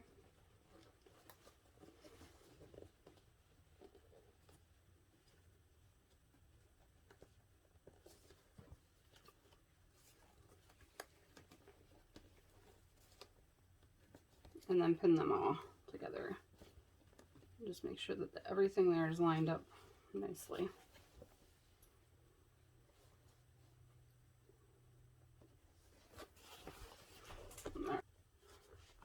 Alright, so I have all of these seams are lined up with the center seam of the base panels folded in between them, and then the folds at the bottom of the base panels line up. So right now this is what your bottom looks like. And then I'll pin the other side. I'm going to sew this first so that my pins don't pop off. So I like to start with the base panels, since that's the kind of trickiest part to hold in place there. Make sure to change that to your shorter stitch length.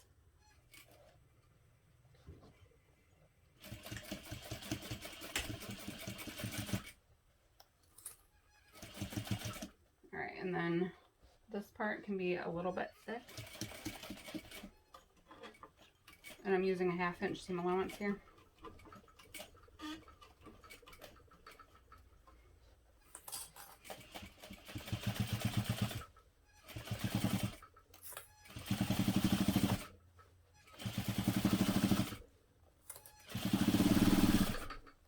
And if you are using a domestic sewing machine, you can cut the fleece back out of your seam allowances. You would do that before you fuse it, but that would help this part to not be as thick.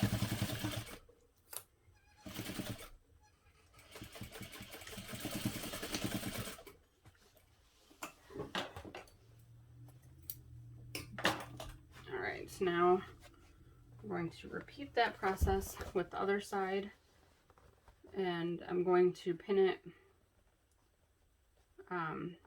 in this direction so that I can start sewing at the bottom again.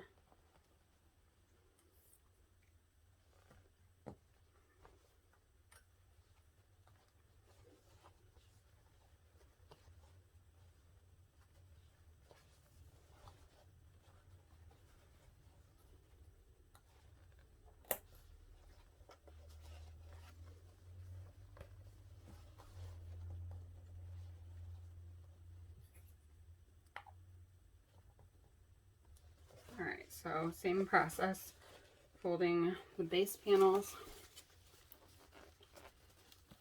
wrong sides together to bring that center seam up. And this is why the foam is cut, or the fleece is cut back out of this part, because it helps the corners to fold properly. With the fleece in there, it's just too bulky. Alright, so then bring that center seam up to line up with the top of the base panels. Go ahead and put a clip right on that.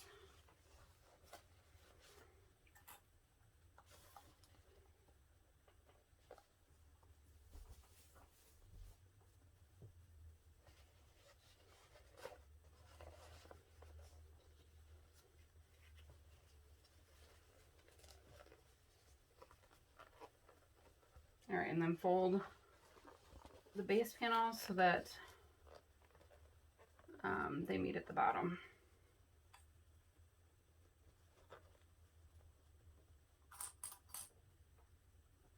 All right, once everything's together, go ahead and sew that using a 1/2 inch seam allowance as well.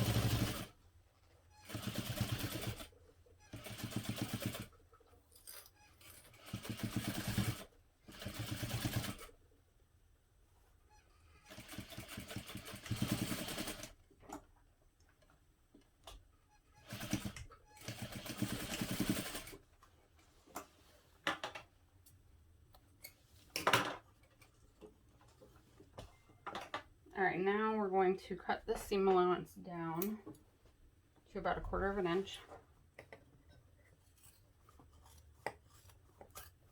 These are probably not my best scissors for doing this.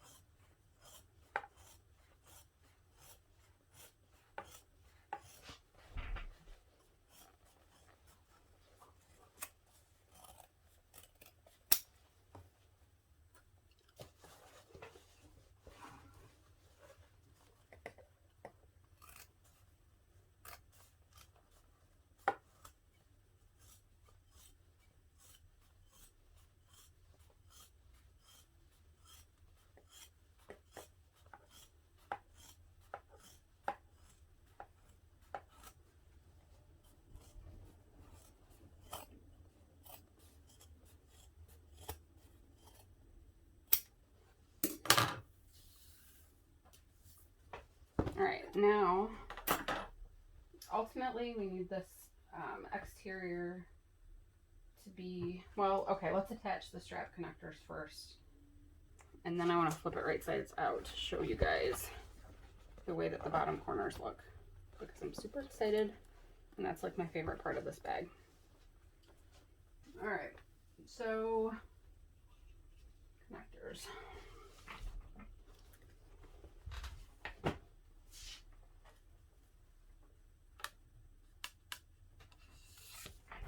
All right, we will draw a line down the center on the wrong side of both connectors, which would be 1/2 inch, or no, 1 inch is halfway in, is what I meant to say.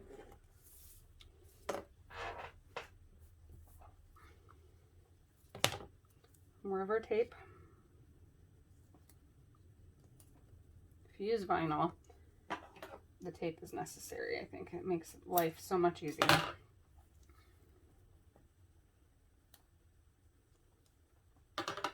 There was a point in time where I would use fabric glue, but then you have to wait for it to dry.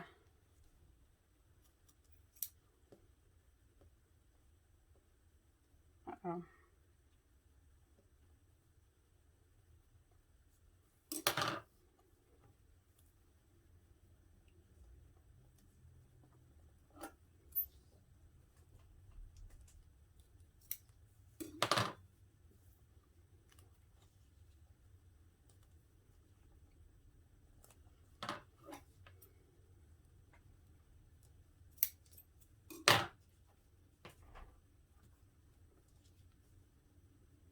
All right, now we'll peel back the paper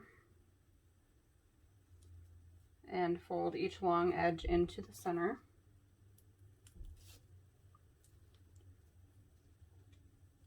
If your vinyl is really thin,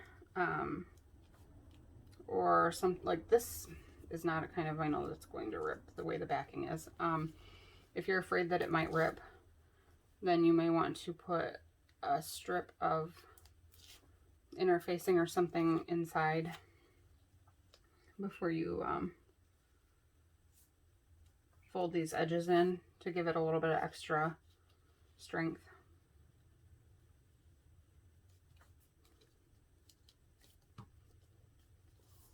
All right.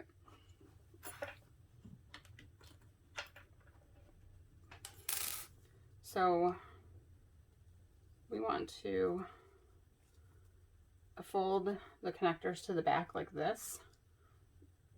And that way there's more length behind this, so it's not going to get pulled out when there's weight put on those D-rings.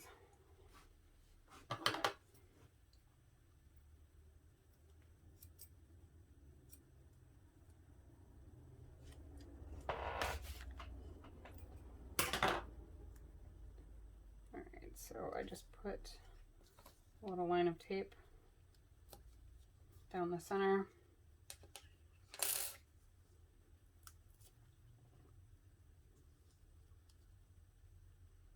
And then fold both short ends to the back.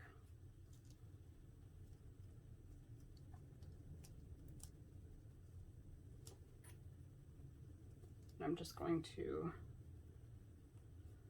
put clips on that to hold it in place for now.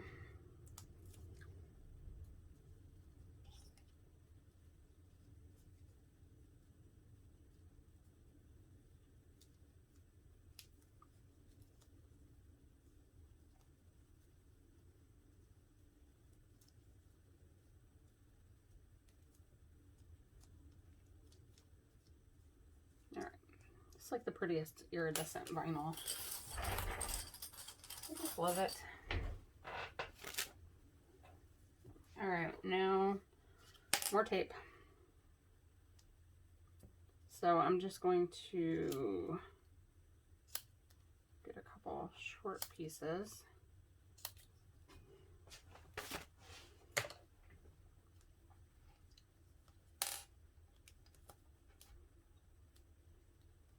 I'm going to place them on the back of each of the connectors. Shoot.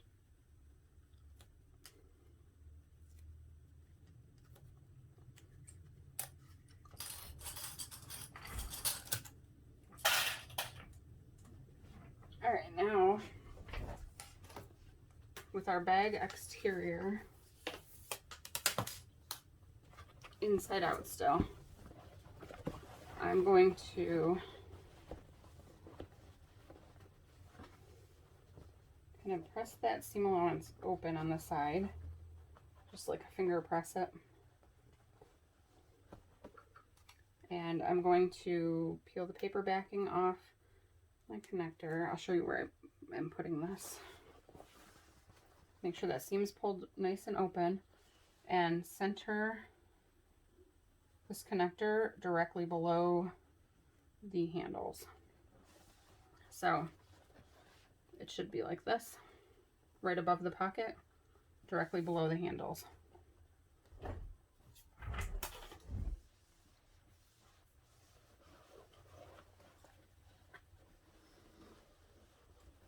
All right, and we'll sew this on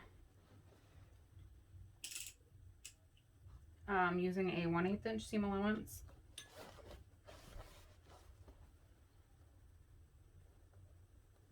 Just make sure it stays centered. I'm going to start at the top, just beneath the hardware, as close as I can get to the hardware. I'm going to stitch all the way across and then back stitch, stitch again,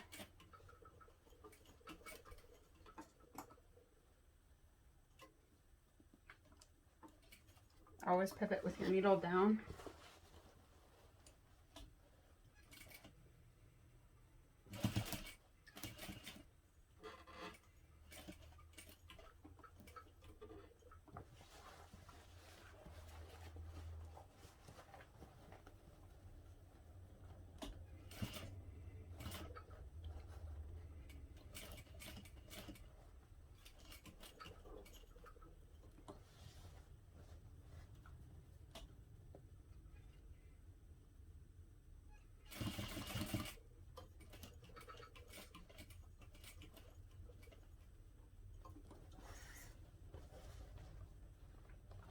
And then when you get back to the top, I'm just going to stitch across and back stitch again. If you're using something like this, vinyl is very fabricy, so I'm not worried about it being perforated and ripping. If you're using most other kinds of vinyl, you don't want to back stitch unless you're making sure that your back stitching is going in the same hole. And then this would be a good place to install a rivet. And also, which I didn't mention before, you could install rivets next to the handle right here and right here. I may do that. Totally optional, but just for added strength. So then we'll install the other connector in the same way on the other side. And then I'll show you what the exterior looks like. We'll turn it right side out, even though I have to flip it again. But all right, so just place that connector directly beneath the handles.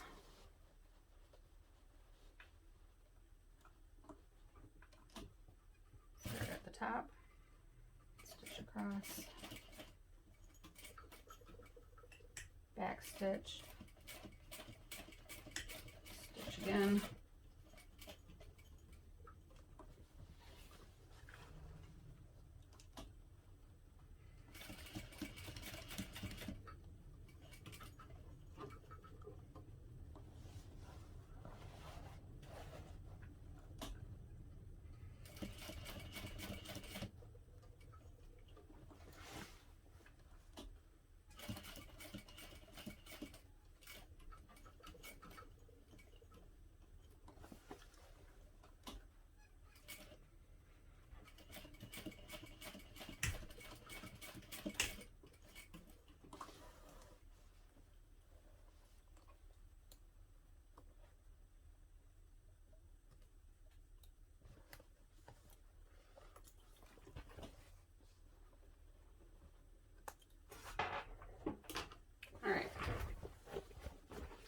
let's flip this and see what it looks like. And then we'll start the next video with the lining pieces. So here's how those bottom seams look. Isn't that cool? And of course this is without pressing anything. We'll press the final thing from the wrong side, of course, since the vinyl.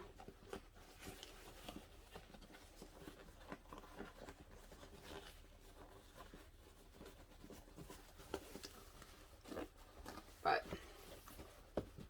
and then the base panel, or the bottom panel, it's kind of different, and I really like it. So, we have the outside, or the exterior is complete. Pretty exciting. We'll come back and do the lining on the next video. These handles, yeah, when it's sewed together, they kind of,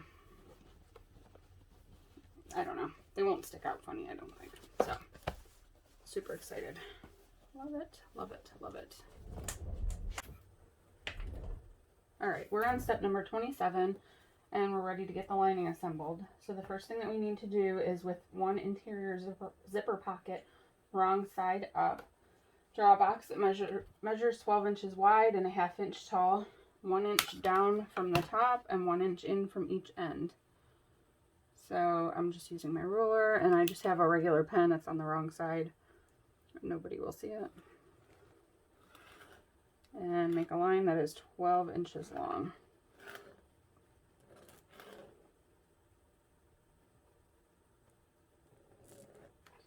Alright, so now we want to drop down 1/2 inch below that line.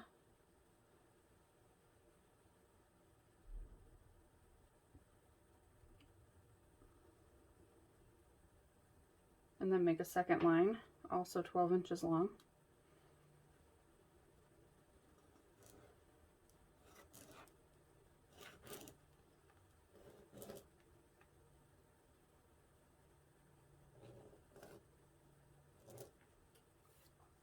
Alright, and then we'll just draw 2 short lines to connect the 2 long lines. Now we have a box.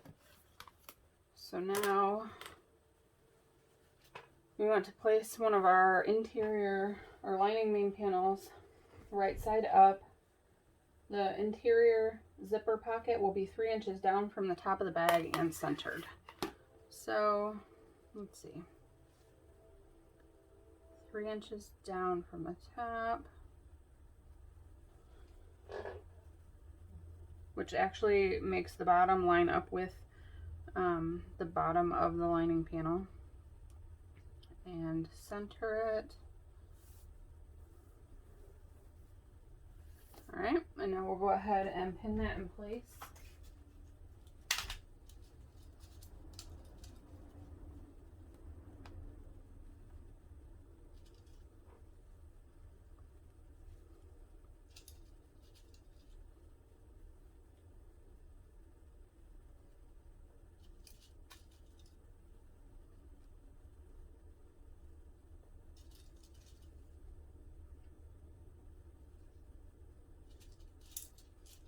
And then we're going to sew all the way around that box, directly over the lines.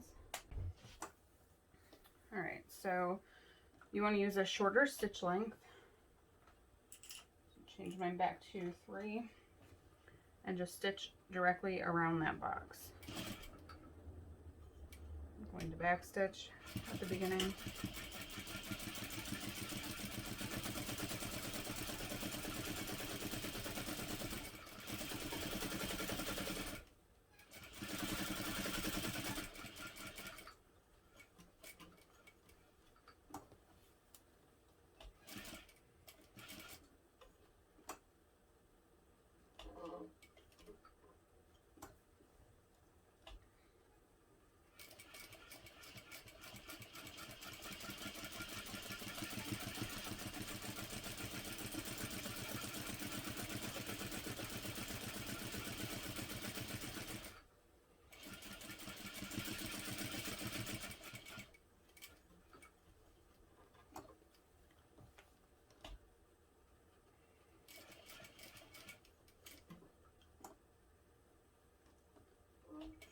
When you stop in the corner, stop with your needle down to pivot,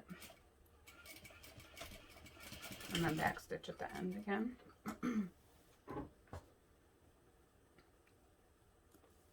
Now we'll trim the threads.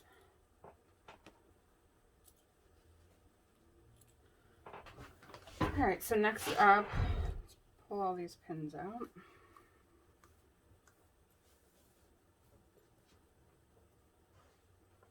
Now we're going to draw a line directly down the center of the box that we just sewed around.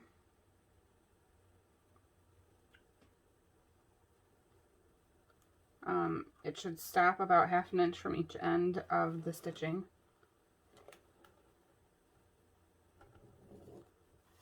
And then draw a line from that point to each of the corners. You don't actually have to draw this line.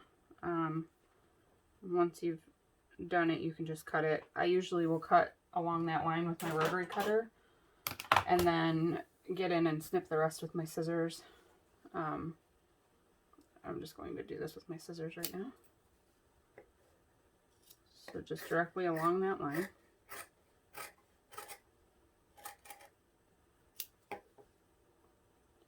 And you're cutting through all the layers, so the pocket and the lining main panel.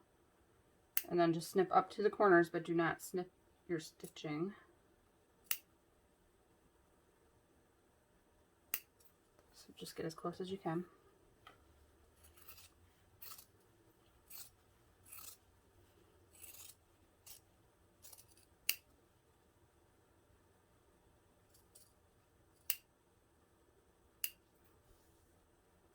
And again on this corner. Alright, so now we're going to press the lining, flip it through the hole that we just cut, and press everything flat. So I find that it helps to fold this back, and I press this, and then I fold this side back and press that seam, and then push everything through the hole, and it's easier that way to get everything to lay flat. So let me go do that, and I'll be right back. Alright, I've pressed the interior zipper pocket panel to the wrong side, and now typically I would use a number 3 zipper for this, but I don't have purple, so I'm just going to use one of these number 5 zippers. So what I like to do is take a glue stick. This is just that regular Elmer's washable school glue. And you can also use double-sided tape for this, but depending on the width of your zipper, the tape could be wider than the zipper tape, and then it's going to stick out inside the pocket.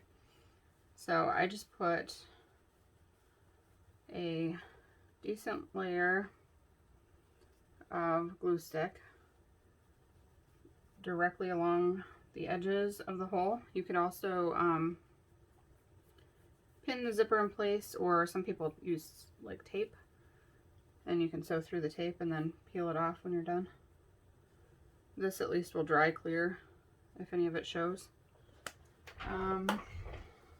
Alright, so let me get my pole centered, and then just center the zipper over the opening, and then you can check it from the other side to make sure that it's lined up how you want it.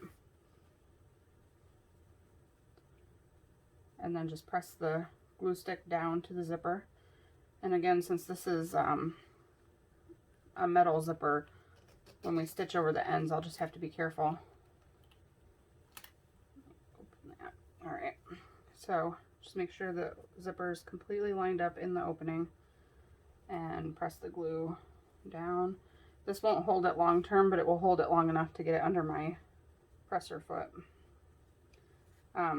Although, if you're sewing clothing, I do find that glue sticks work really well for hemming.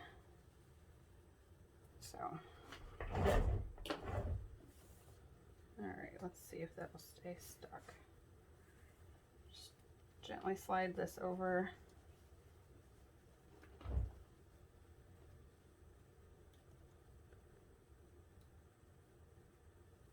Alright, and I'm going to increase my stitch length.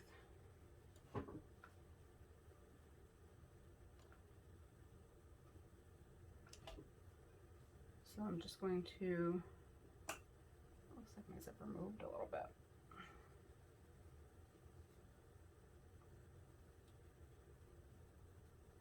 Okay. I'm just going to stitch a couple stitches and then back stitch, and I try to be careful and go in the same holes, since this is back stitching that will be seen since it's right beneath the zipper.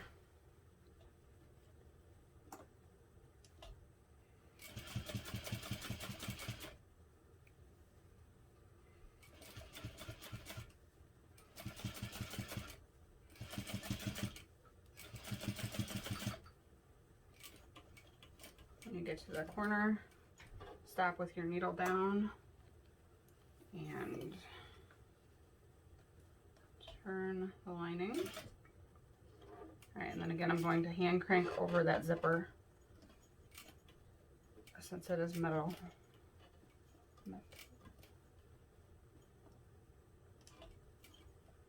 Stop with your needle down.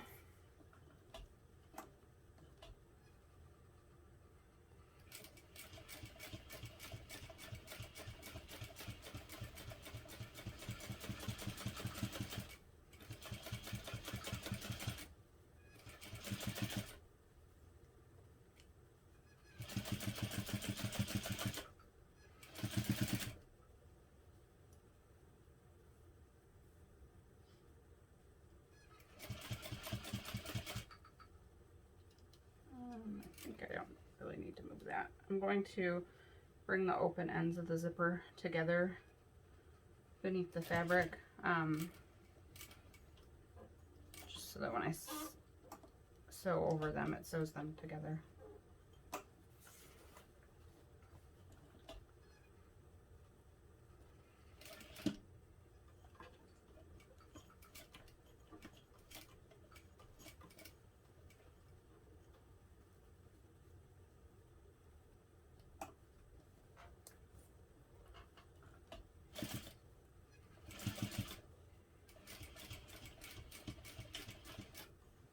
Then just back stitch a few stitches again when you reach the point where you started.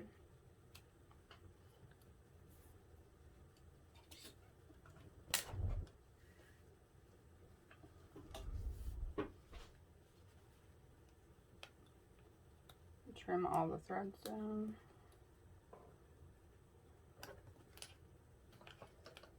Okay, now I'm going to take my other interior zipper pocket and match it up with the one that's attached to the bag, right sides together.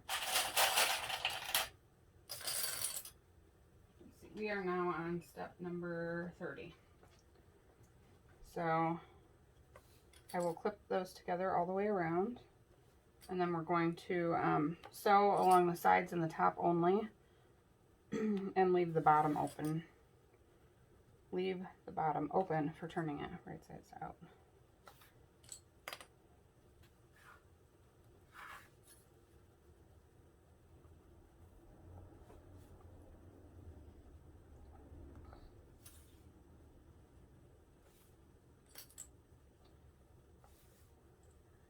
All right, and you will sew this using a 1/2 inch seam allowance. And I sew from the right side, folding the lining panel back out of the way. And I'm going to decrease my stitch length again back to 3. And make sure that you back stitch at the beginning, especially since we're turning the whole finished bag right side out through the hole in the bottom of this lining pocket when we're finished. All right, and now where I sew over my zipper teeth, I'll be careful.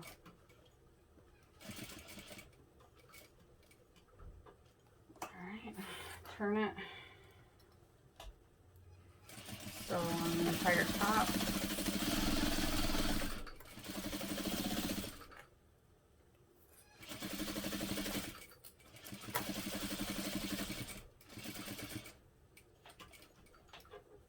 All right, and then down the other side.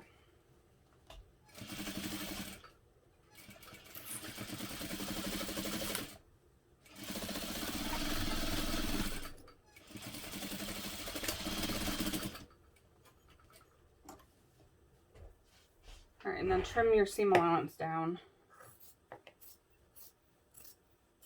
along the sides that you sewed.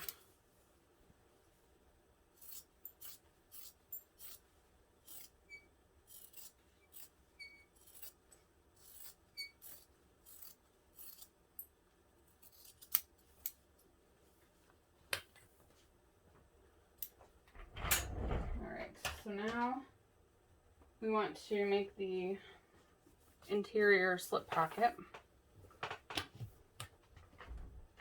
So we're going to place these two remaining lining pocket panels, right sides together, matching up all sides. Move this out of the way. All right, so then we'll clip together along the top edge.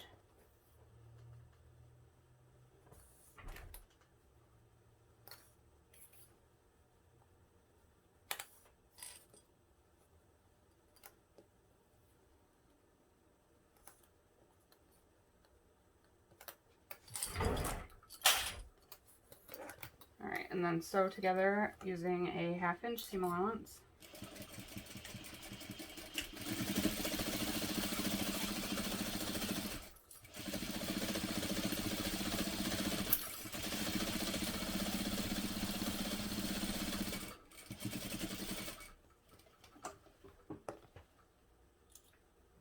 Okay, and now we want to trim the seam allowance down to about 1/4 inch. I guess it probably isn't really that important to trim this seam allowance.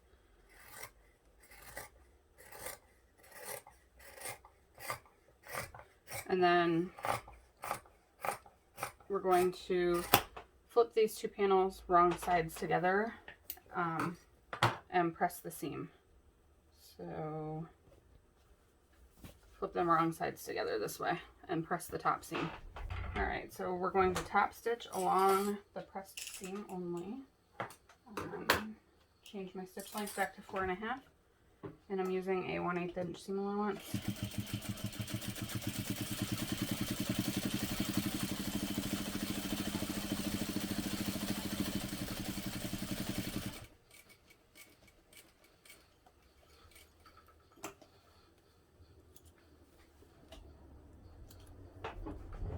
And now we're going to place that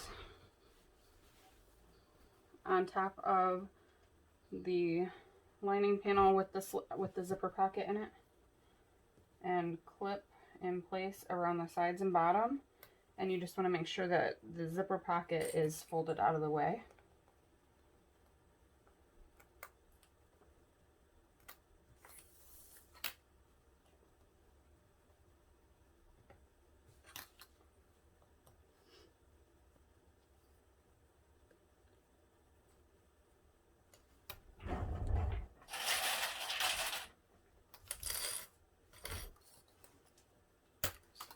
There, I just folded the zipper pocket back out of the way.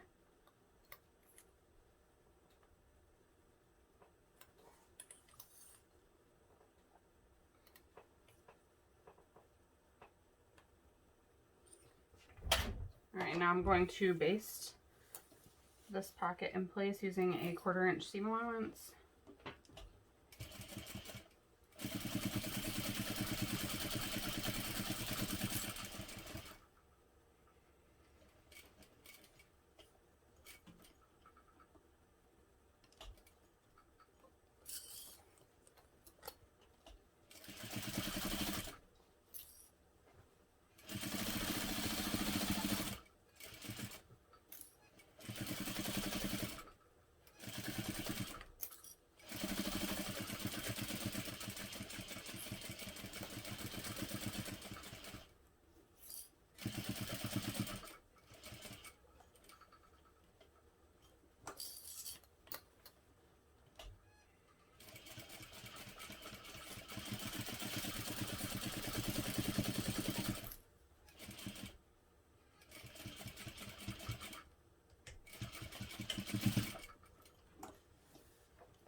And then if you wanted to make this a divided slip pocket, right now you could just sew another line down the center, and then you have two separate pockets there. And if you want to add any other pockets, now would be your chance to do that. So now we're going to work on the zipper panels. Move this out of the way. All right, so first we want to press each short end of all 4 of the zipper panels to the wrong side by 1/2 inch. So I already did that, and what I did was measure 1 inch from the short end, and then I pressed the short end to that line I drew, and then iron that. So we need our 16-inch zipper. So our 16-inch zipper, or 17 inches if you're using zipper by the yard. And you just want the front end open. And you're going to place this right side down on the right side of one, whatever this is called, zipper panel. Let me get some clips. So you want to start at the beginning, and you want to fold the zipper tape back at a 90-degree angle. So it should trail off the end of the zipper panel that way. And then just clip together all along the zipper.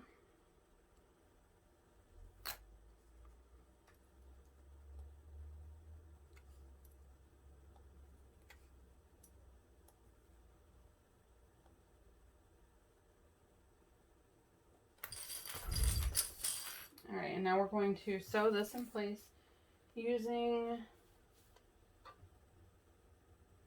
did I say, a 3/8 inch seam allowance and my shorter stitch length. You could use a 1/4 inch seam allowance for this really, and then come back in with a 3/8 inch seam allowance.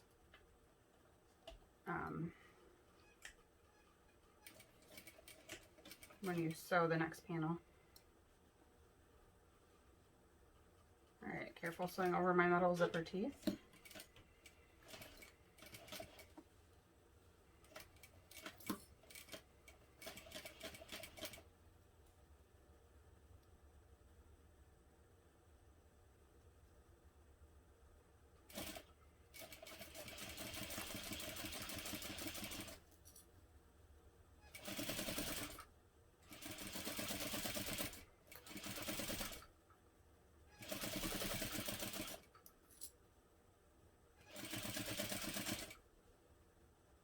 And then make sure you don't sew past the end of the zipper panel. Alright, and then take another zipper panel and lay it right side down, matching up all the sides with the one that's sewn on already. Let me trim those threads.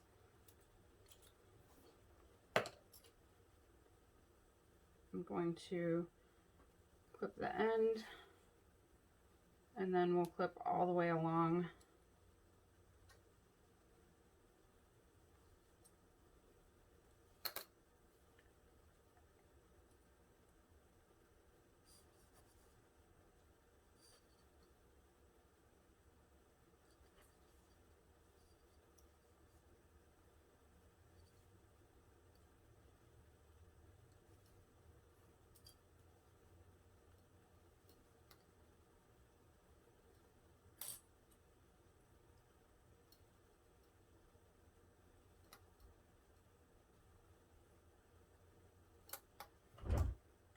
Alright, and now we're going to go in and again sew at a 3/8 inch seam allowance, 3/8 of an inch. Only along the zipper panels.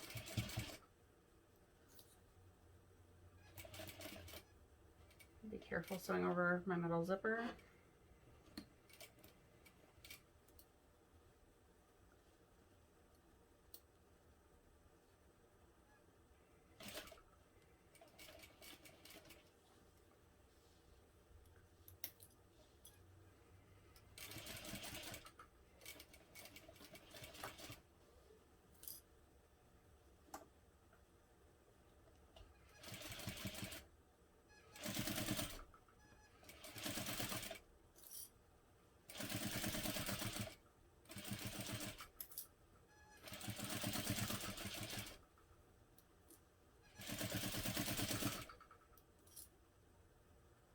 And then I just really make sure that the ends of the two zipper panels line up nicely. It looks funny if one of them ends up being a little bit longer than the other one. And so to the end of that only, do not sew past it, and then back stitch.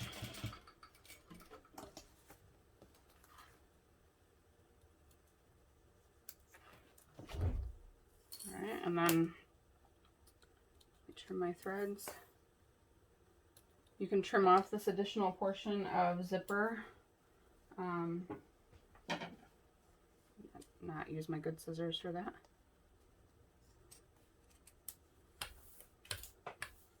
Okay, and then what we'll do is press these two zipper panels wrong sides together and away from the zipper.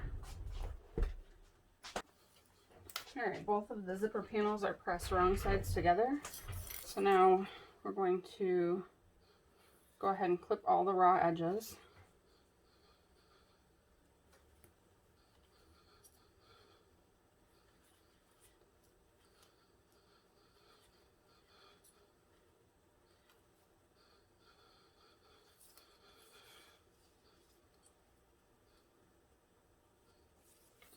Alright, and then you want to sew this all together using an 1/8 inch seam allowance, and I'm using my longer top stitch length. And I'm actually going to start, I'm going to start right here. So just make sure those ends line up really well.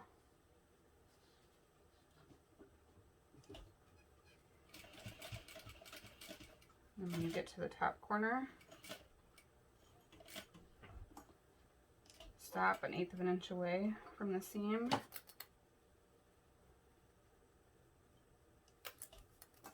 Alright, and then we'll turn and top stitch along the length of the zipper. I'm just trying to be careful when I get to the zipper teeth to make sure that I hand stitch over them.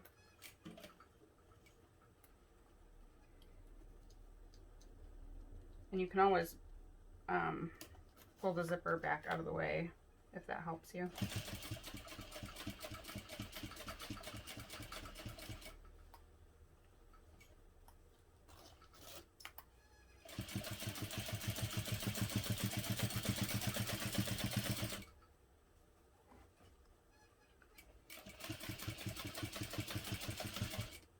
And then when you get to the other end, again, stop 1/8 of an inch away.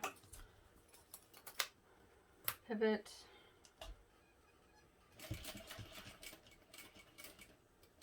And this is also going to be a 1/8 inch seam allowance because we are going to sew it into the bag later using a 1/4 inch seam allowance. So you don't want your stitches to show when you do that.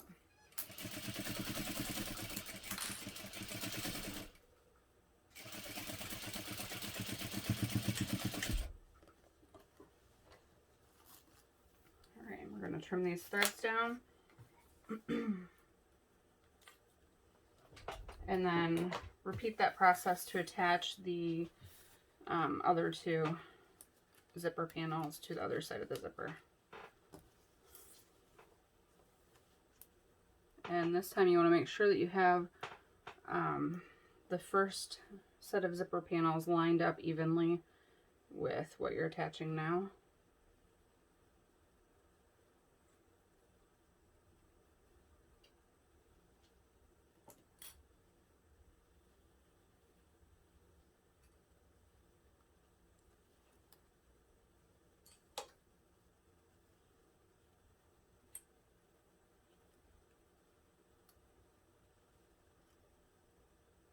Fold the zipper back at a 90-degree angle.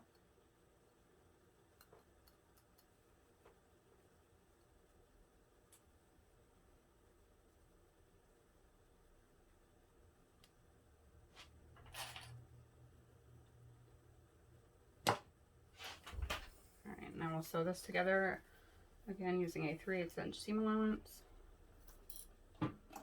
And make sure that you don't start sewing until you're actually over the zipper panel.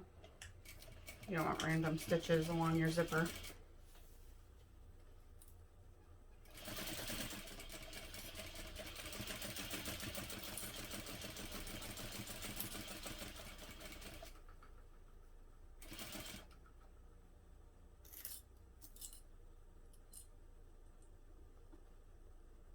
as I get to, let me actually put my needle down. And I'm going to slide the zipper back out of my way.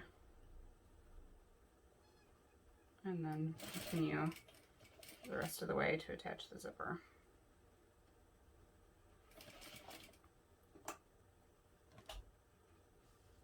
Very carefully stitch over my metal zipper teeth.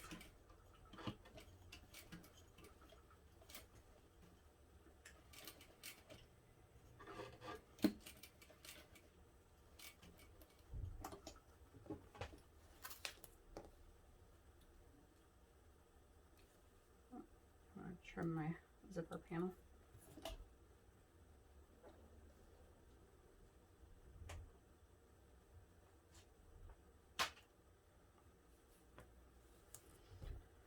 Alright, now this side I'm going to unzip the zipper, not completely because you don't want to pull your zipper pull off the end, but it's just easier to sew without the zipper pull in there. Line up the one remaining zipper panel and place it right sides together with the one attached to the zipper.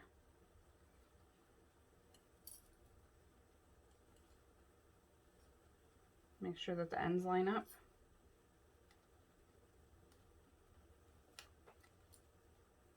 Alright, and then sew that in place using a 3/8 inch seam allowance.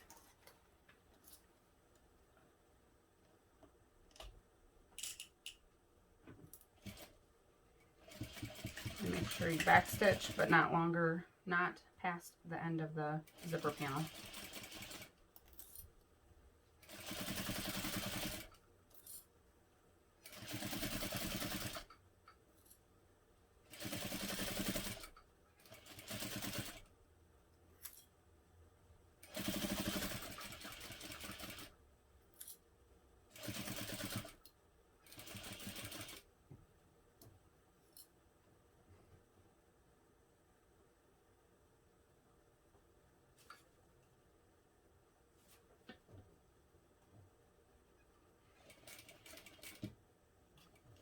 Hand stitch over the metal zipper teeth.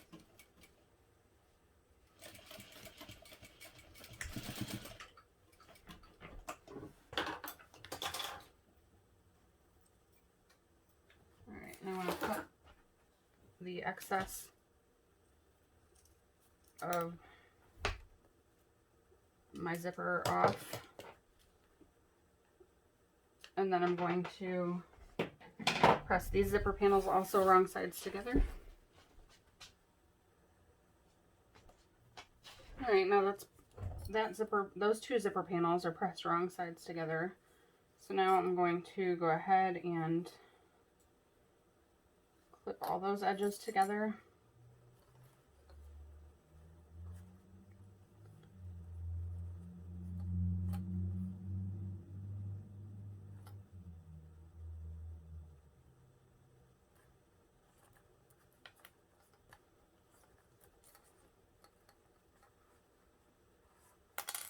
And then we'll just top stitch all the way around these two zipper panels, also using an 1/8 inch seam allowance.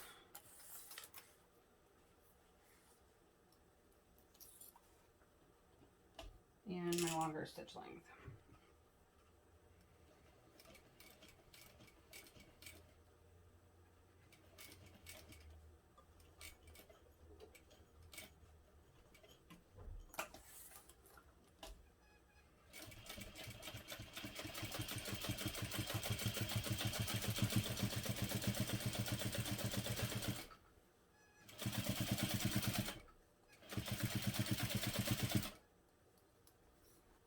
When I get to my zipper teeth, I'm just going to hand stitch, or hand crank, I mean, to make sure that I don't hit any of the teeth.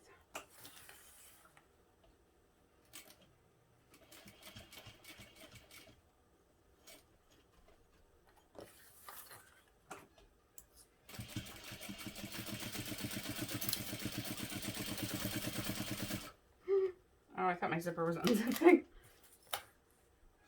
I mean, I guess I could have fixed it, right? But it wouldn't be easy.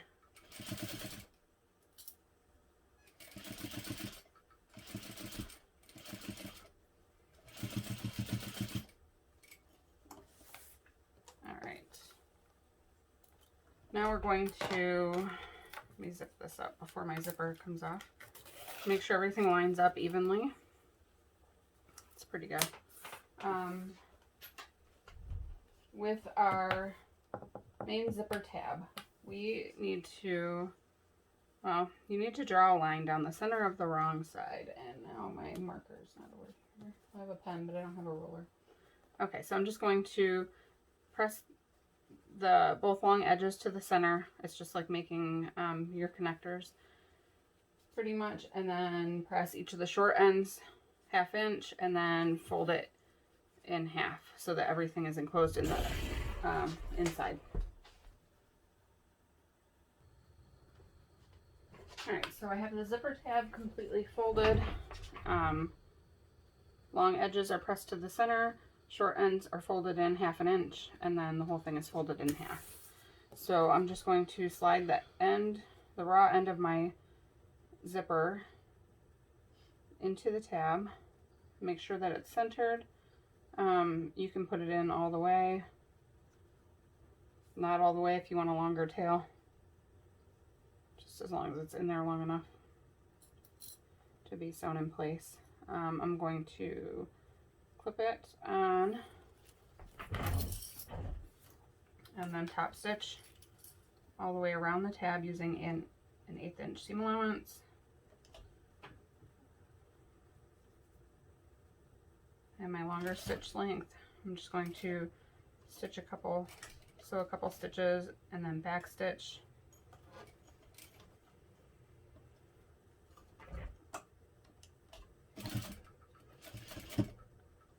And then hand crank over my teeth.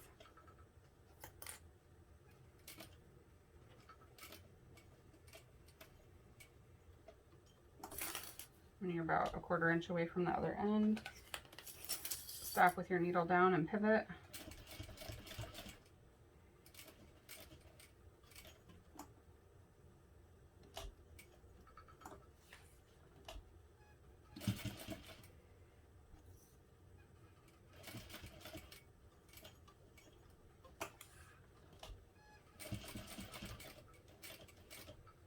And I wish I would have actually changed back out to my black thread for that. But purple is going to do.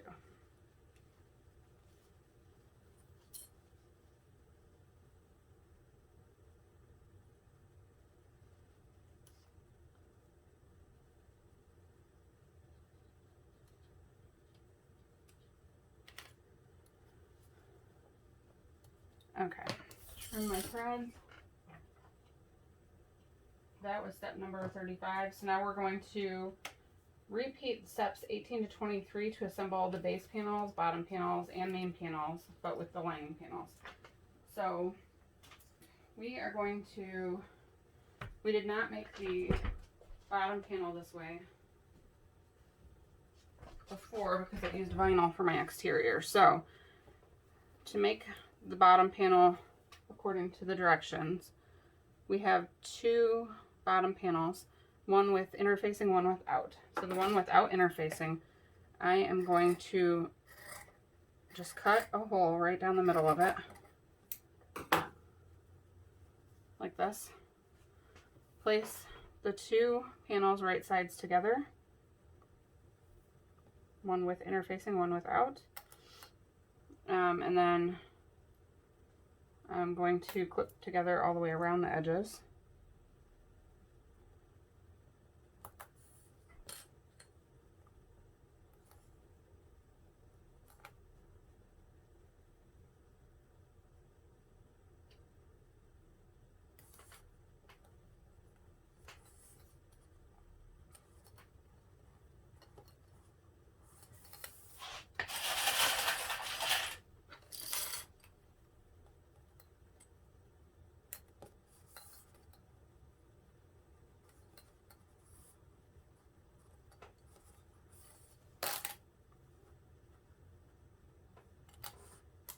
Oh, what am I doing?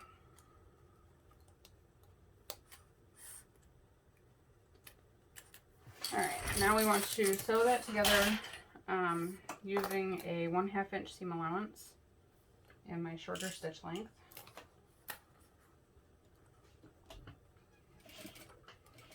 And we're going to sew all the way around the edges, all four sides.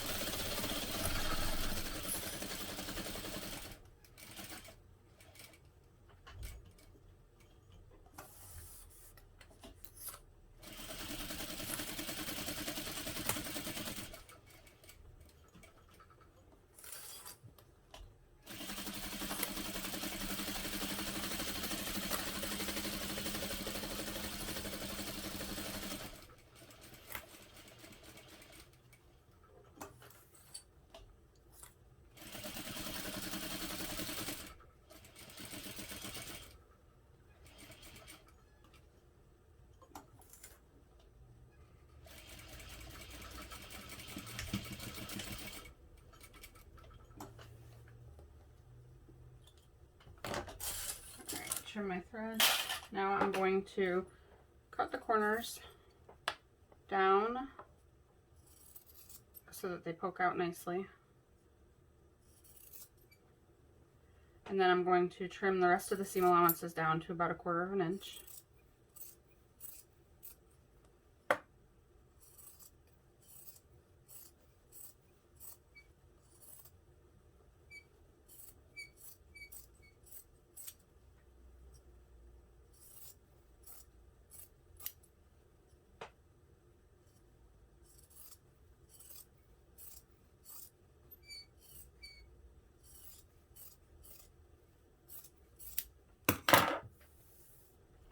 Alright, and then I'm going to turn this right side out through the hole that I cut in the unlined bottom panel. And then I'll use a turning tool to really press the corner or push the corners out. And then I'll press this flat. Alright, that's turned right side out. And then we have one remaining firm fusible stabilizer, and we're just going to slip that into the bottom panel.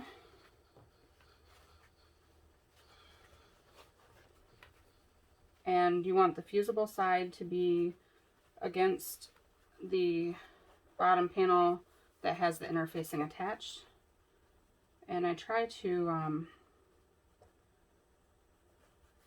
make sure that the seam allowance in there is to the back of the stabilizer so that it's completely fused to the interfaced bottom panel.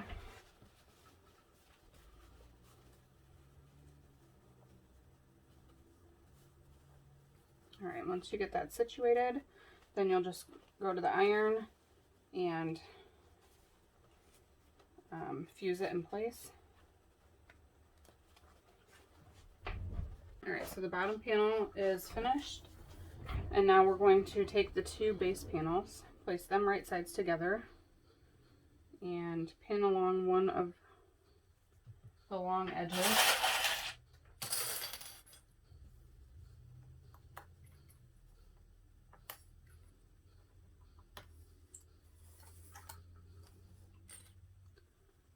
Alright, and then we'll sew that together using a 1/2 inch seam allowance.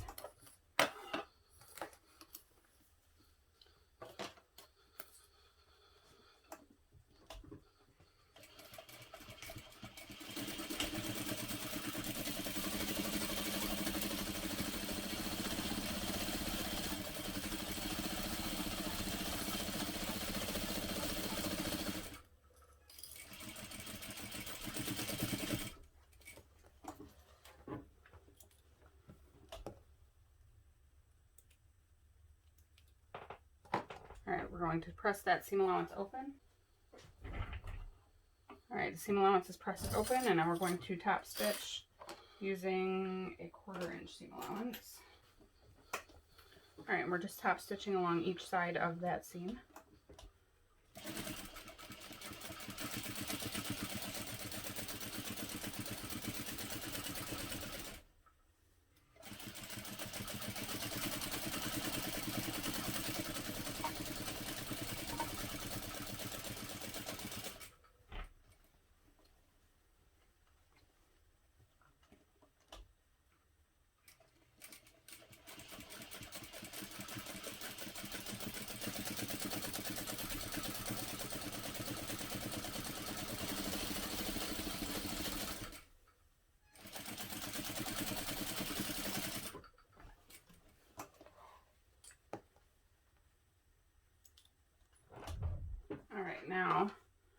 going to find the center.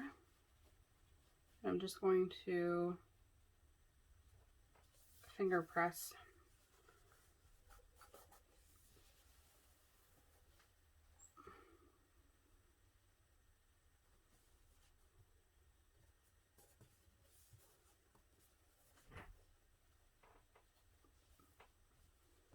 All right, now the center of the bottom panel, I will find, let me mark on the wrong side of this purple since it's so, let's see, 5.5 inches is the center this way. And then 2 inches.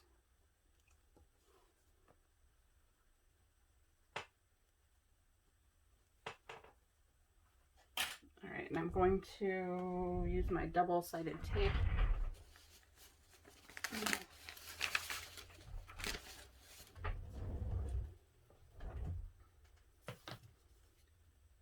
And I'm just going to place a couple strips along the back side of the bottom panel.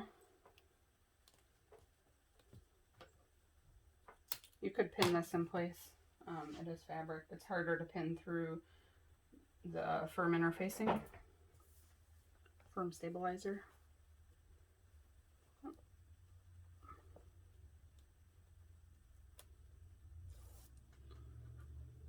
right, remove the paper backing.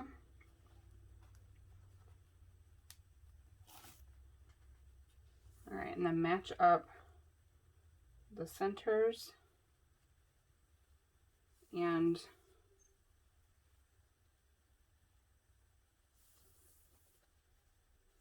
the center of the base panels would be the seam.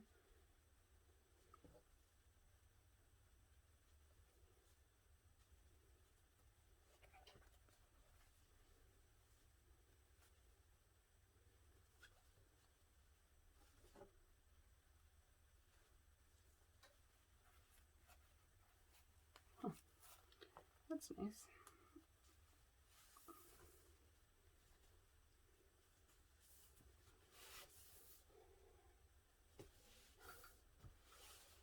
All right, and then you want to sew this on using an 1/8 inch seam allowance.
Okay, now we want to attach this to the main panels. All right, and I do have on this step to trim 2 inches from the top of each of the lining main panels, and I already did that just because I wanted to do it at my cutting table. So, and I can't take the camera over there easily. So make sure your lining pocket panel is pulled back out of the way. And I'm going to place the base panels right sides together with the lining main panel that has pockets. It doesn't matter which one you do first.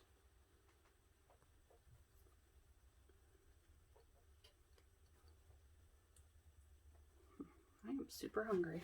All right, 1/2 inch seam allowance.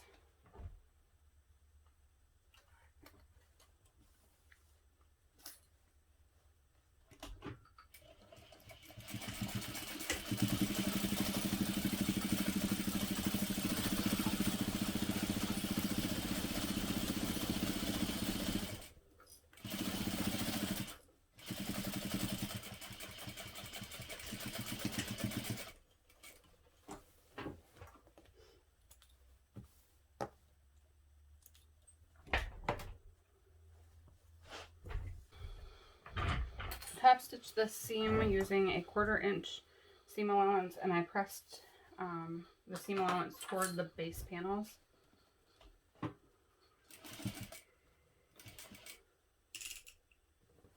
I'm using the longer top stitching stitch length.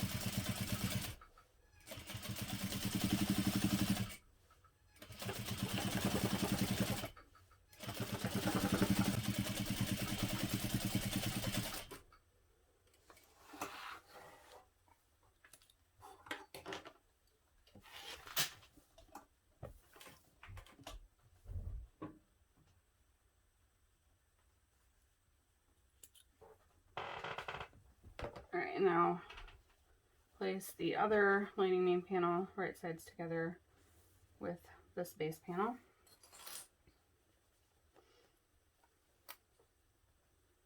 And pin together all the way along the long bottom edges.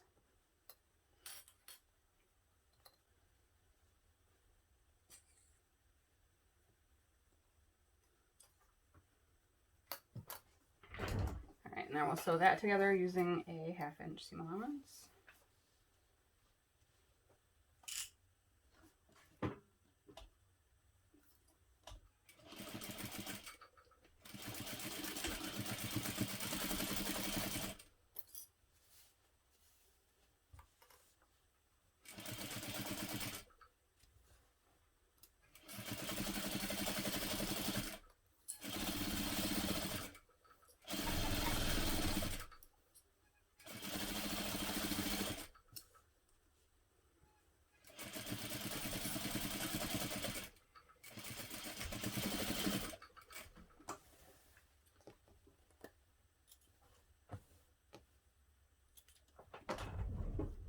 Alright, so I pressed the seam allowance toward the base panel again, and we'll top stitch that, also using a 1/4 inch seam allowance.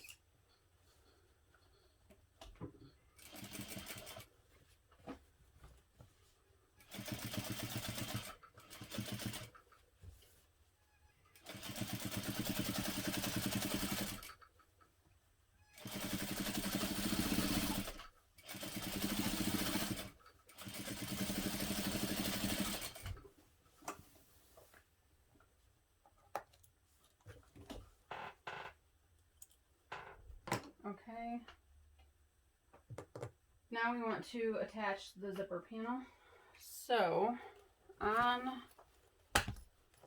the lining side that has the zipper attached, first I'm going to fold these in half to find the centers.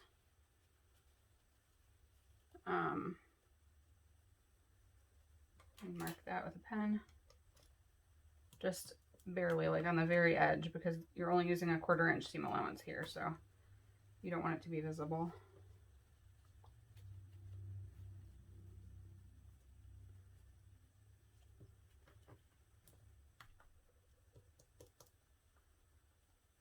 I don't even know if that's like doing anything.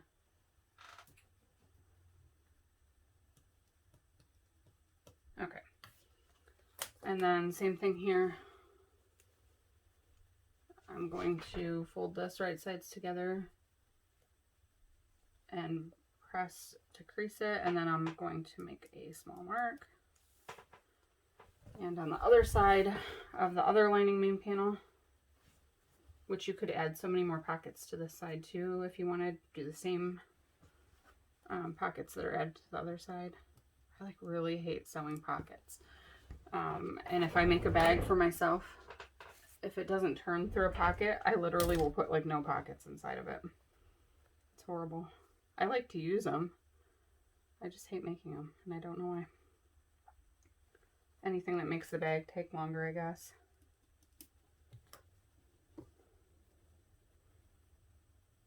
I'm just now measuring the center of the bottom part of the 2 inches that we cut off of each lining main panel. All right. So now we want to place the zipper panel right side up on the lining panel that has the zipper attached. Match the centers. And then you're going to sew this in place using a 1/8 inch seam allowance. Or you can combine this step with the next step and do it all at once. Which is where you sew the 2 inch piece that you cut off back on. I try to always follow the directions when I make my videos, so I won't do that. So 1/8 inch seam allowance, and that's just so that the seam is not visible. So you should be stitching directly over the stitching line that's already there from when you top stitched your zipper panels.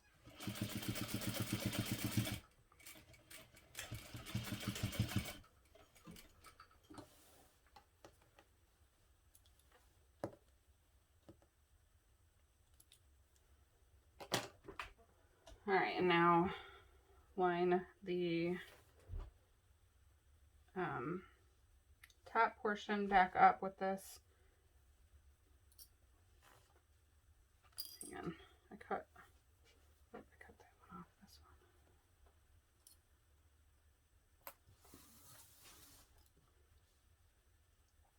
Make sure that the ends and the center match. I mean, I guess really your center is going to match as long as you match the ends because you cut it off here, so it's the same width.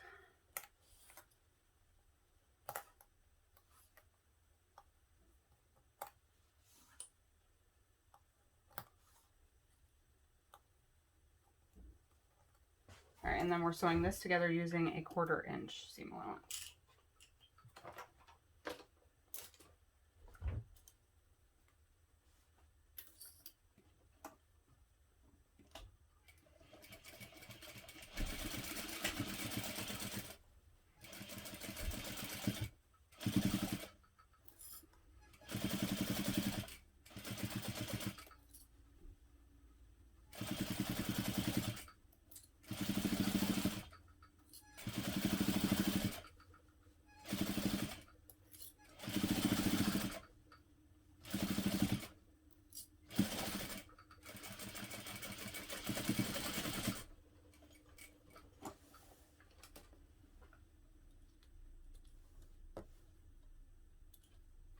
All right, and then we'll top stitch.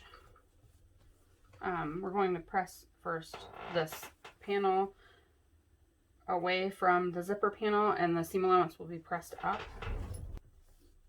All right, and I'll do that from the other direction.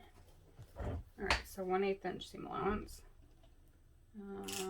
Longer stitch length for top stitching.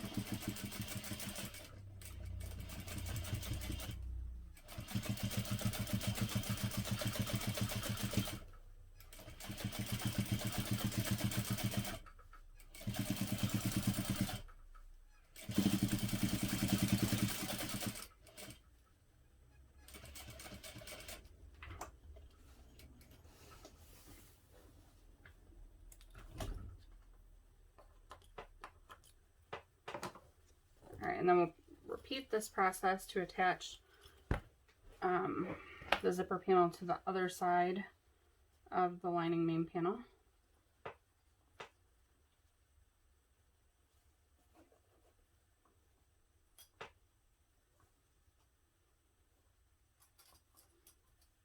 And you can unzip your zipper to do this part. Just make sure that you don't get the zipper panels twisted where the zipper's twisted.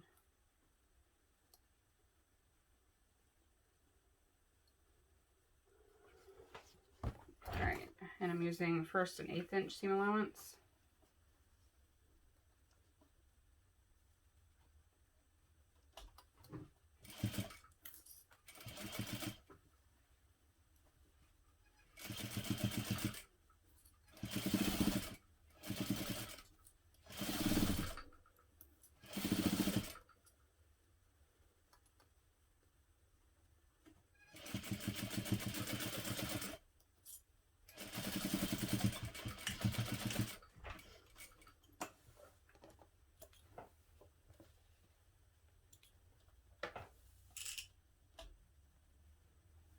And then right sides together, line up the long edge of the 2 inches that was cut off the top.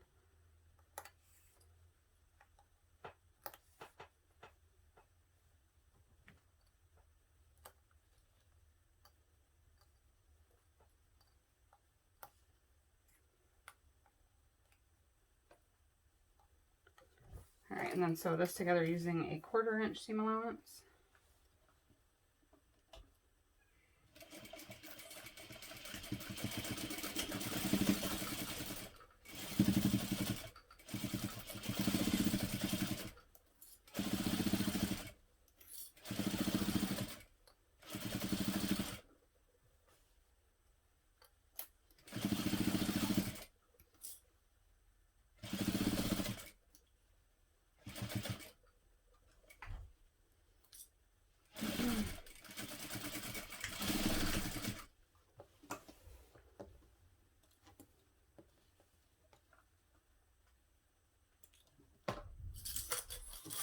Alright, and now I'm going to press that. Alright, so I pressed the top up, and now I'm going to top stitch that seam.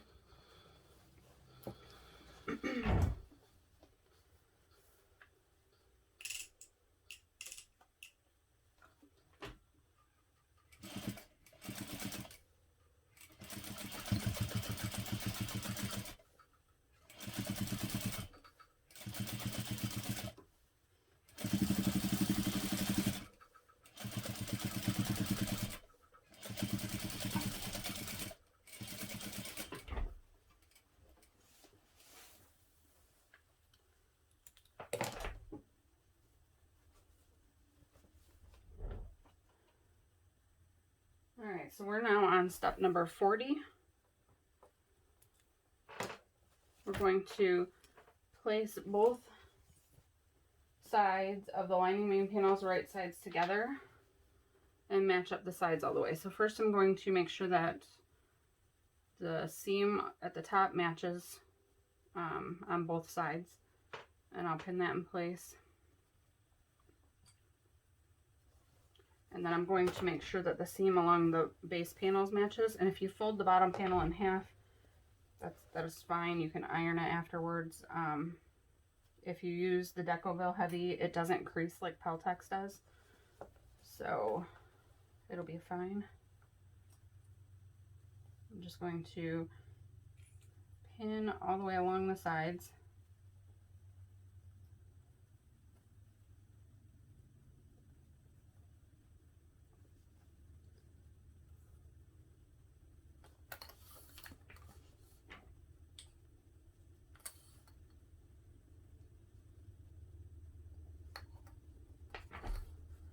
Alright, and then make sure that your seam is at the bottom of the center. The seam at the bottom of the base panels will be at the center of the bottom. So this is different than how we sewed the exterior.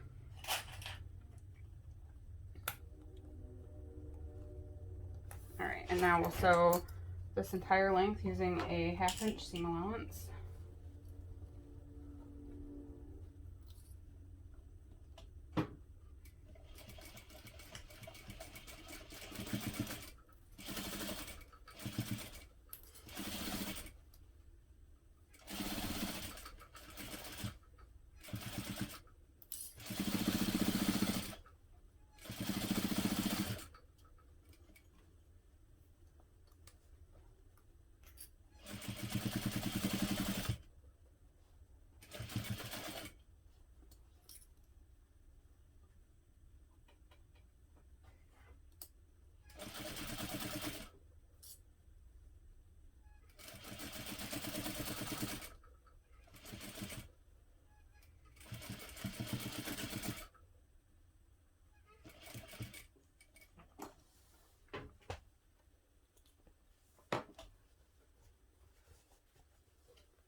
and then we'll repeat that process on the other side. Make sure that your zipper tail is out of the way.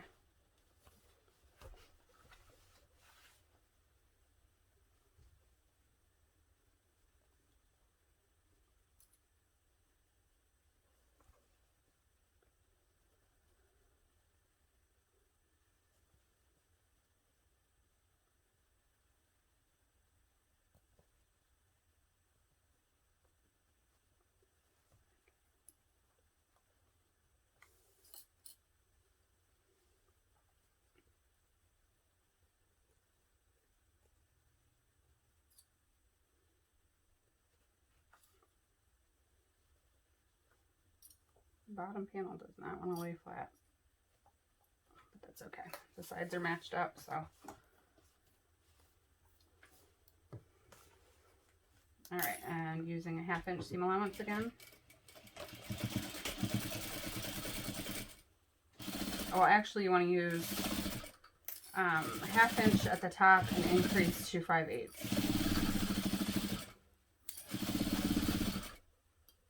And that just helps the lining to fit down inside the exterior nicely.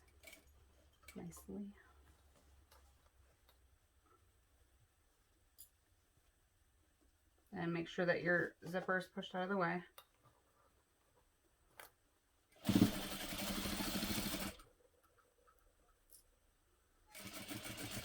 And then make sure that when you get to the top that you return to a 1/2 inch seam allowance so that the tops fit together properly.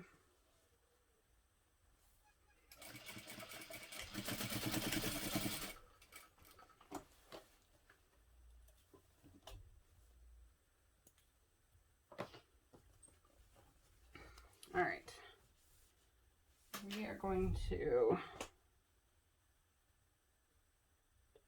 we're going to trim the seam allowance.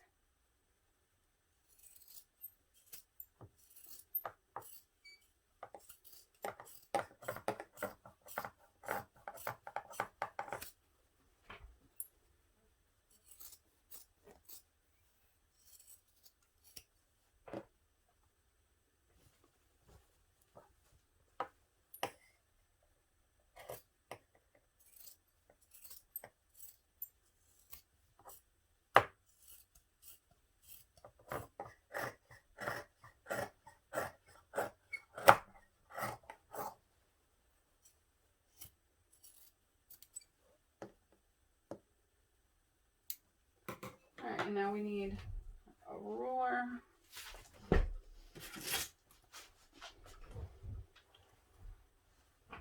You're going to measure and mark a square at the bottom corners of the line base panels, 1.5 inches square. So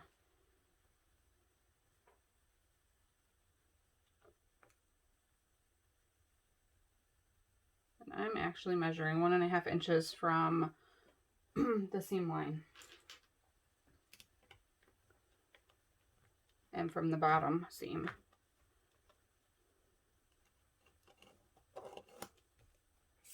So just like that, and then cut out through both layers directly on the lines.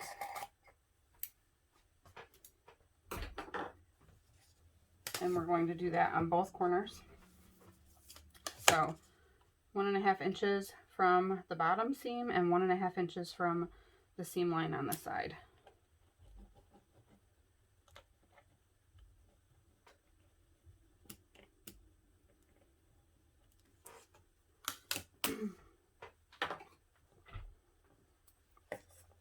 Make sure that it's folded together properly and then just cut directly along those lines. All right, and then we're going to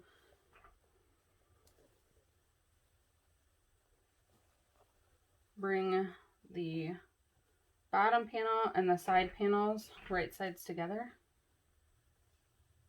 matching up those lines from the line you drew. So you're flattening the bottom panel and flattening the side panel. And this is how you make a basic boxed corner bag. So then we'll make sure that's okay. Now we're going to top stitch or sew through this using a 1/2 inch seam allowance.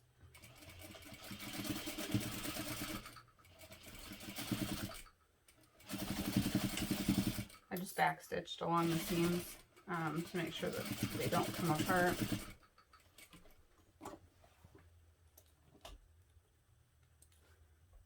And then trim that seam allowance down to about 1/4 inch. Or 1/8 inch. And then we'll repeat that process on the other corner. And you're lining the bottom seam up with the side seam.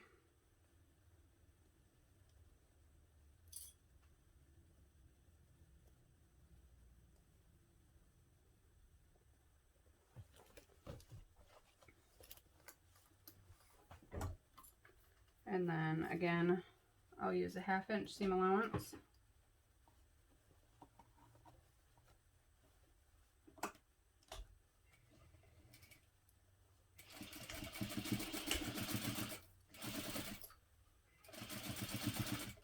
And I'm back stitching over that center seam again.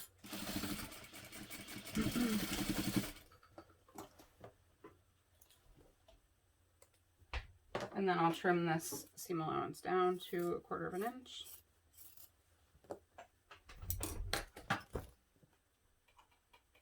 All right, and then we're on to step number 43. All right, open. We're going to unzip all the zippers. So your lining pocket is unzipped, your top zipper is unzipped, your zipper tail is tucked down inside the bag. We want to turn the lining right side out, and the exterior should be inside out.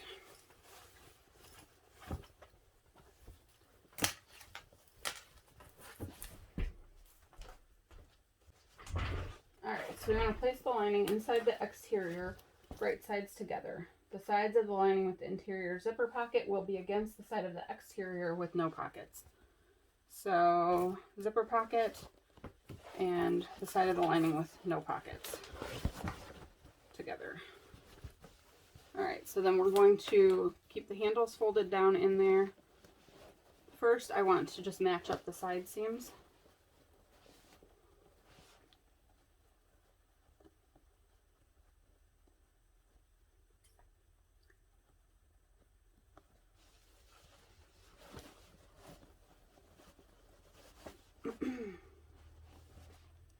And I'm just putting one pin at each side seam.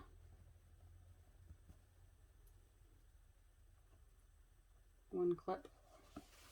And then pin together all along the rest of the top. I don't know how well you can see this.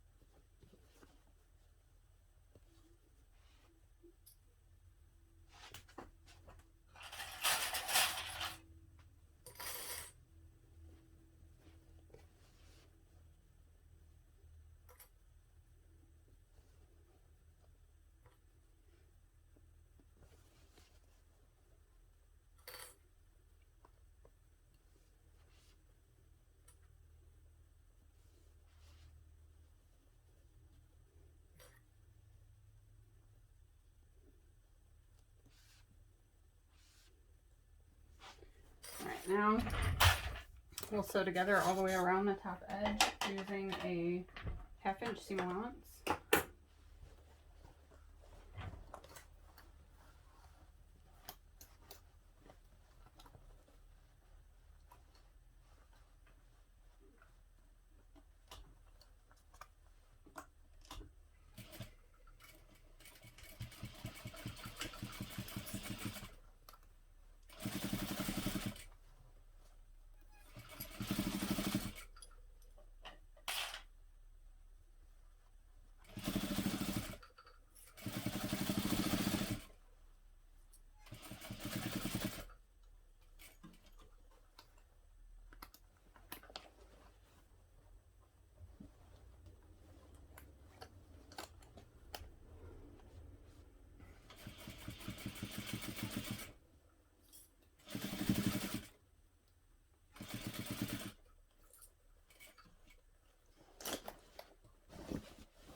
I'm not going to trim that seam off. And I'm going to find the bottom of my interior zipper pocket and just pull everything right side out through the opening in the bottom of the pocket.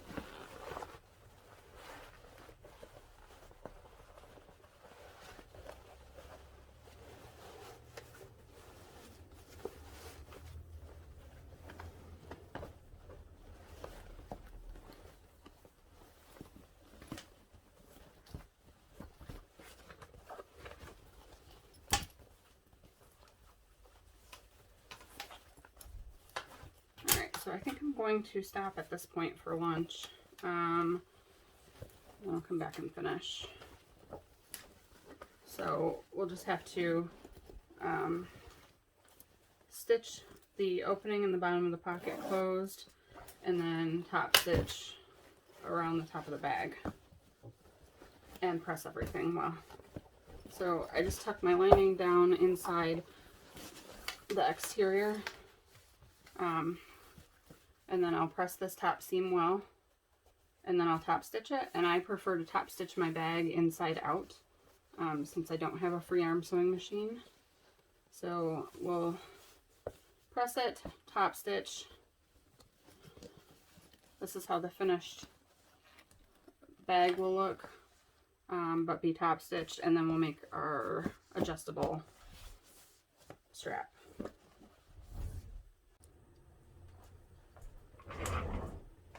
Alright, to top stitch the bag, I like to turn it right sides, or yeah, inside out, so that I can top stitch it from the right side, since I don't have a free arm. So I'm just going to, I pressed all the way around the top seam really well, and I'm just going to top stitch using a 1/8 inch seam allowance. And I'm using my longer stitch length, and I just start near one of the side seams, and then I'll take my time going around making sure that the lining stays turned toward the inside, or well, the outside, I guess, in this case, since it's inside out.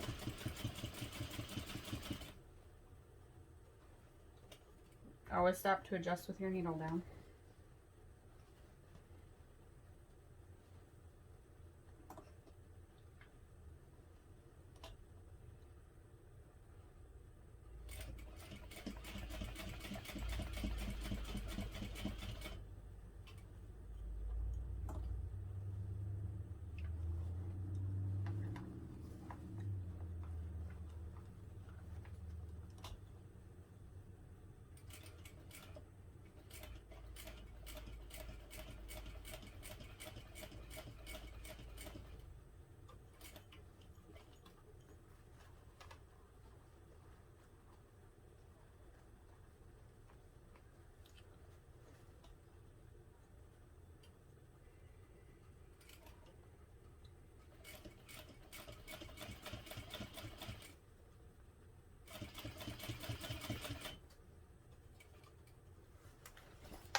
And I actually have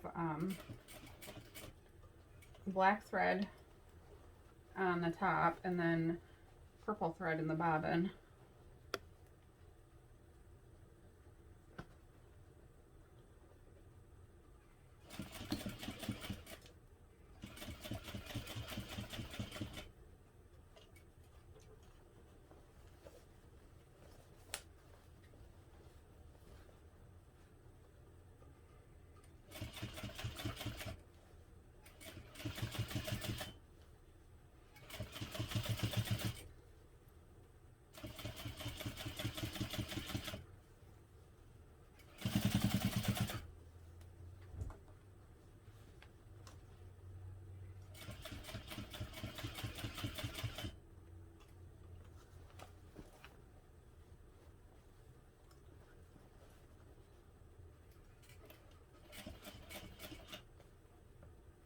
Alright, and then once you get back around to where you started to sew, just back stitch a few stitches.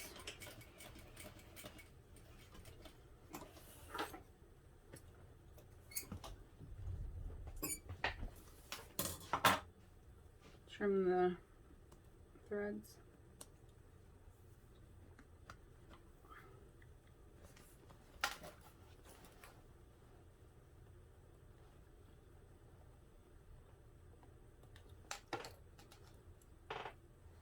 All right, and then I'm going to pull the bottom of the interior zipper pocket out. And I'm going to go to the iron and press that in. Press the raw edges inside by about 1/4 inch. All right, the raw edges are turned inside by about 1/4 inch. If it's a little bit more than that, that's fine, as long as they're even.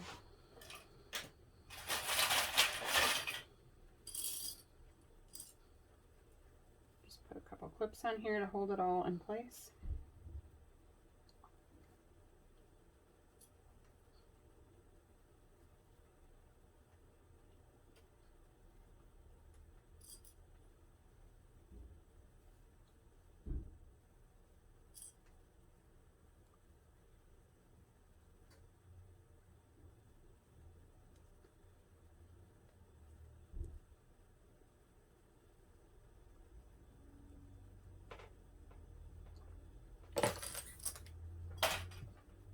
All right, and then I'm going to just edge stitch along the folded edges of the pocket.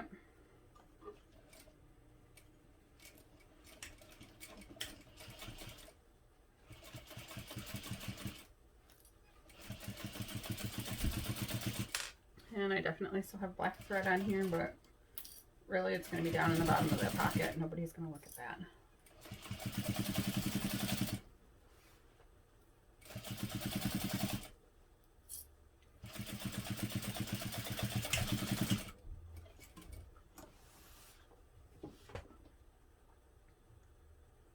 I mean, like, being that I sew, I notice those type of things, and I've never looked at the inside of a pocket of anybody's bag, so. Except for my own that I don't usually sew shut. Alright, now push that pocket down inside. Alright, and then I'm going to close that zipper. We can turn the entire bag right sides out now.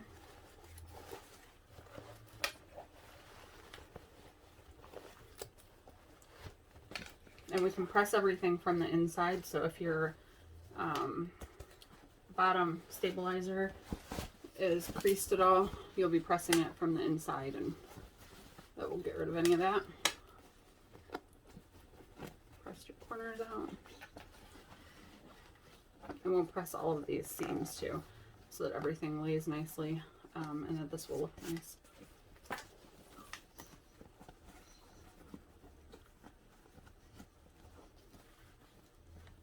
And I will press all of that from inside. Alright, so the main portion of the bag is done. Now all we have to do is to make the adjustable strap. I like to keep the tail of my zippers tucked down inside.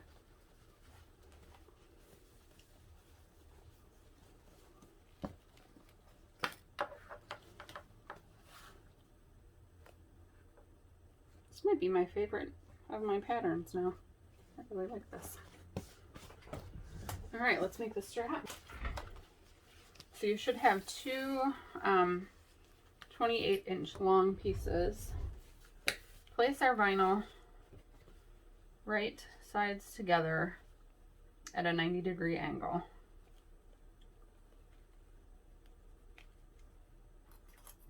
I'm going to place a few clips on here to hold it together.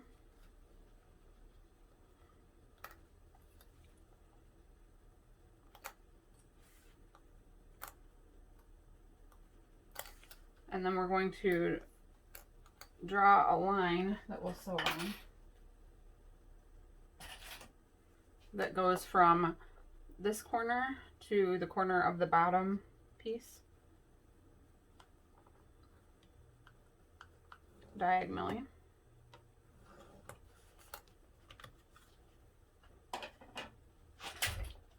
Alright, so shorter stitch length for this, and you just want to sew directly along that line.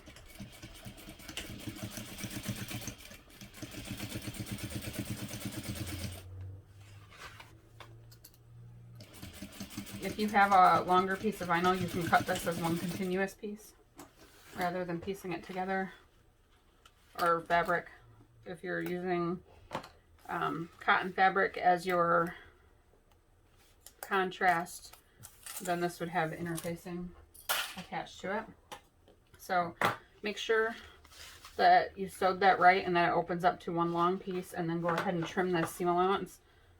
Trim these corners back to about 1/4 of an inch. All right, and then I like to press that seam allowance open. If this was fabric, I would iron it. Since it's vinyl, I cannot.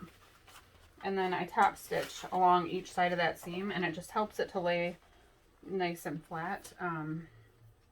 So that way it will still adjust. If your seam where you join the two pieces is too bulky, then you won't be able to get it through this slider. So I'm just using 1/8 of an inch seam allowance to top stitch each side of that seam.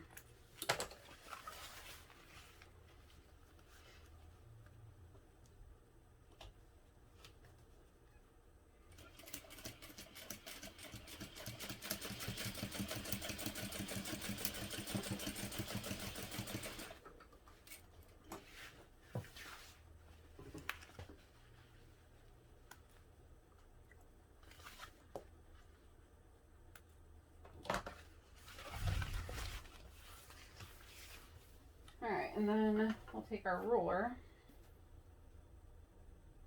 and chalk pencil.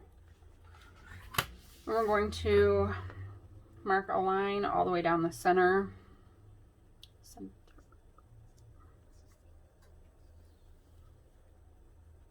that would be 2 inches from the raw edge.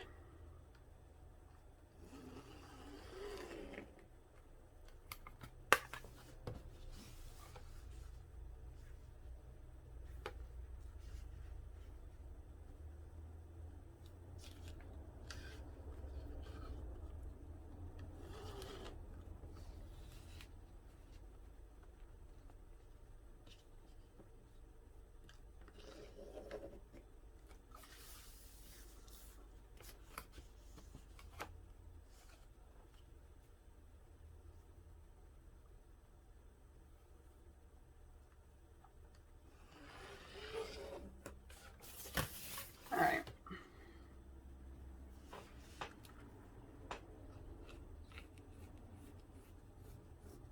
Just fill in some of that line where it's not visible.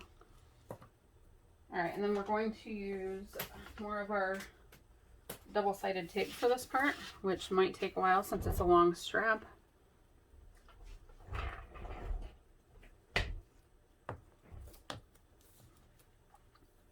So I'm just going to be patient and run this all the way down each side of the center line.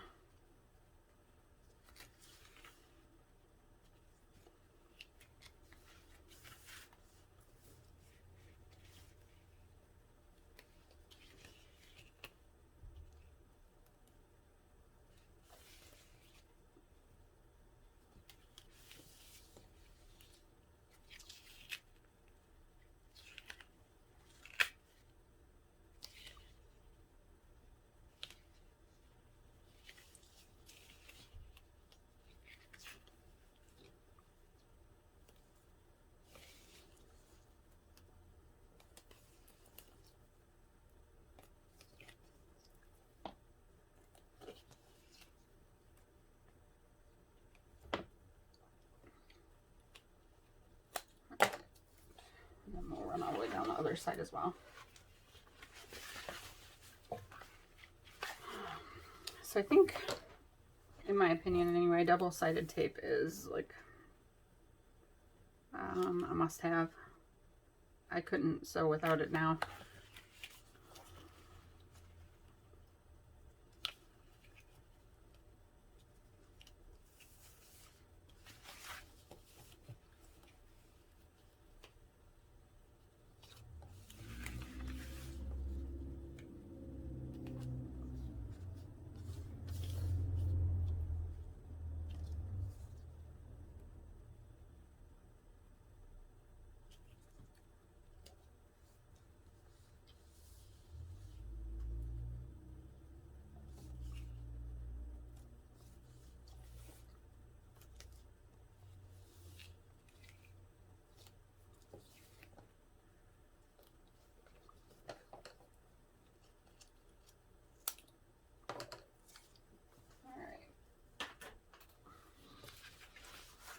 So now we will only take off one piece of the paper backing at a time.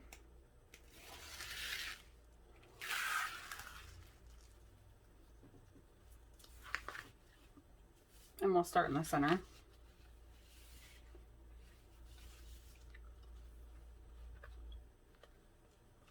And just fold the raw edge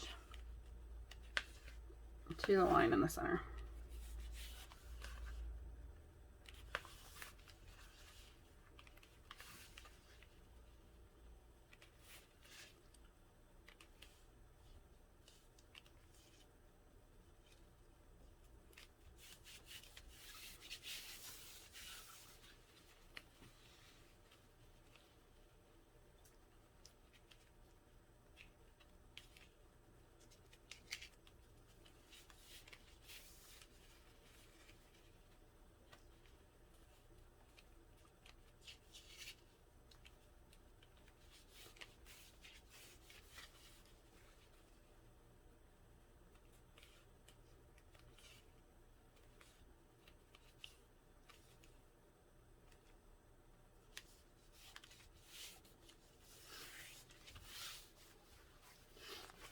All right, repeat that on the other side.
All right, now one more line of double-sided tape.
All right, and I'm just going to sew along the entire length of the strap, starting at the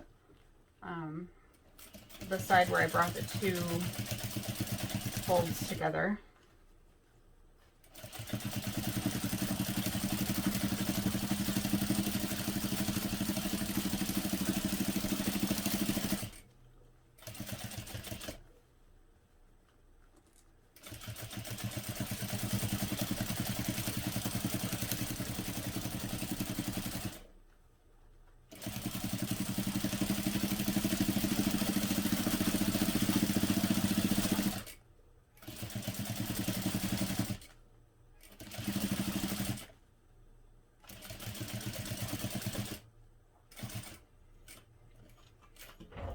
Now I'm going to stitch along the other long edge.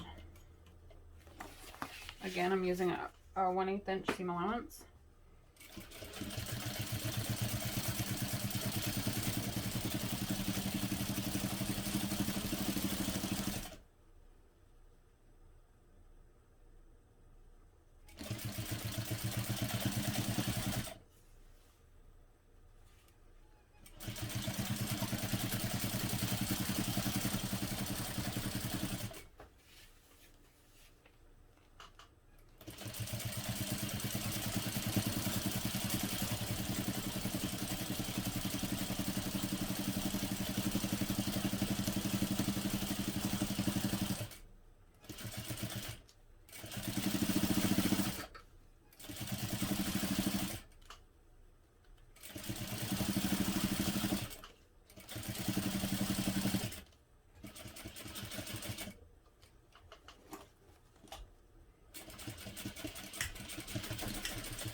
All right, I'm going to trim my threads. So that was step 46. Step number 47.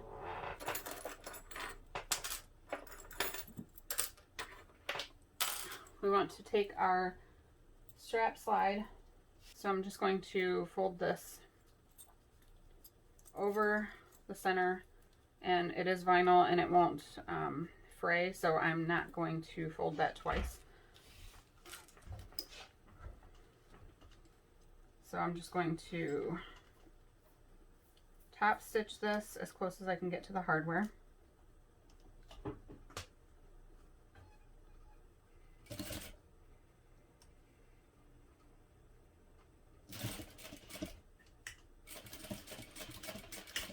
And I back stitch and stitch again a few times.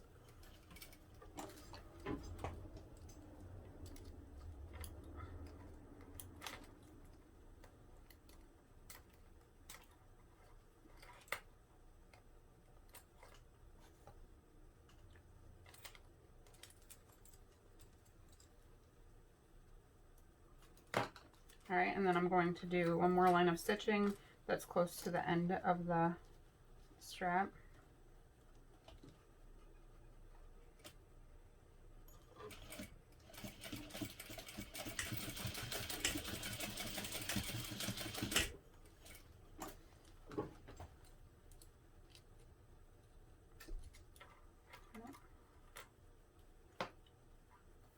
All right, now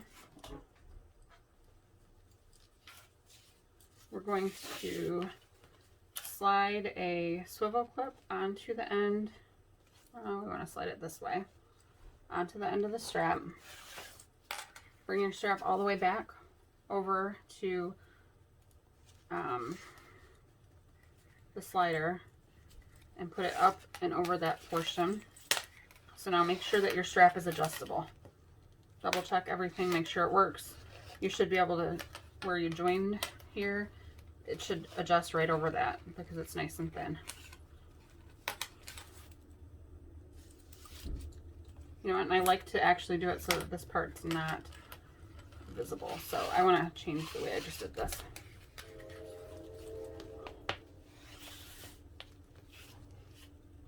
So that's another thing to watch for.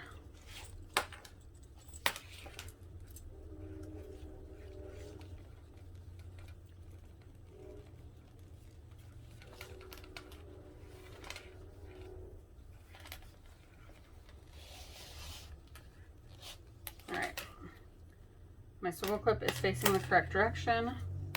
The seam is enclosed between the two portions of the strap, and the adjuster works. Now we want to take the other end of, or the other swivel clip onto the other end of the strap, and you would normally fold this under and then fold it under again, being that it's vinyl, that makes it very thick. So I just fold it under one time. If you have strap ends, you can go ahead and put those on here. They're just like metal things that you like clamp over the end of your strap. So I'm just going to top stitch as close to the hardware as I can get. And I back stitch several times. If your vinyl is something that will perforate, be careful back stitching too many times because you might just rip it. And then we're going to sew again one more time closer to the edge of the strap.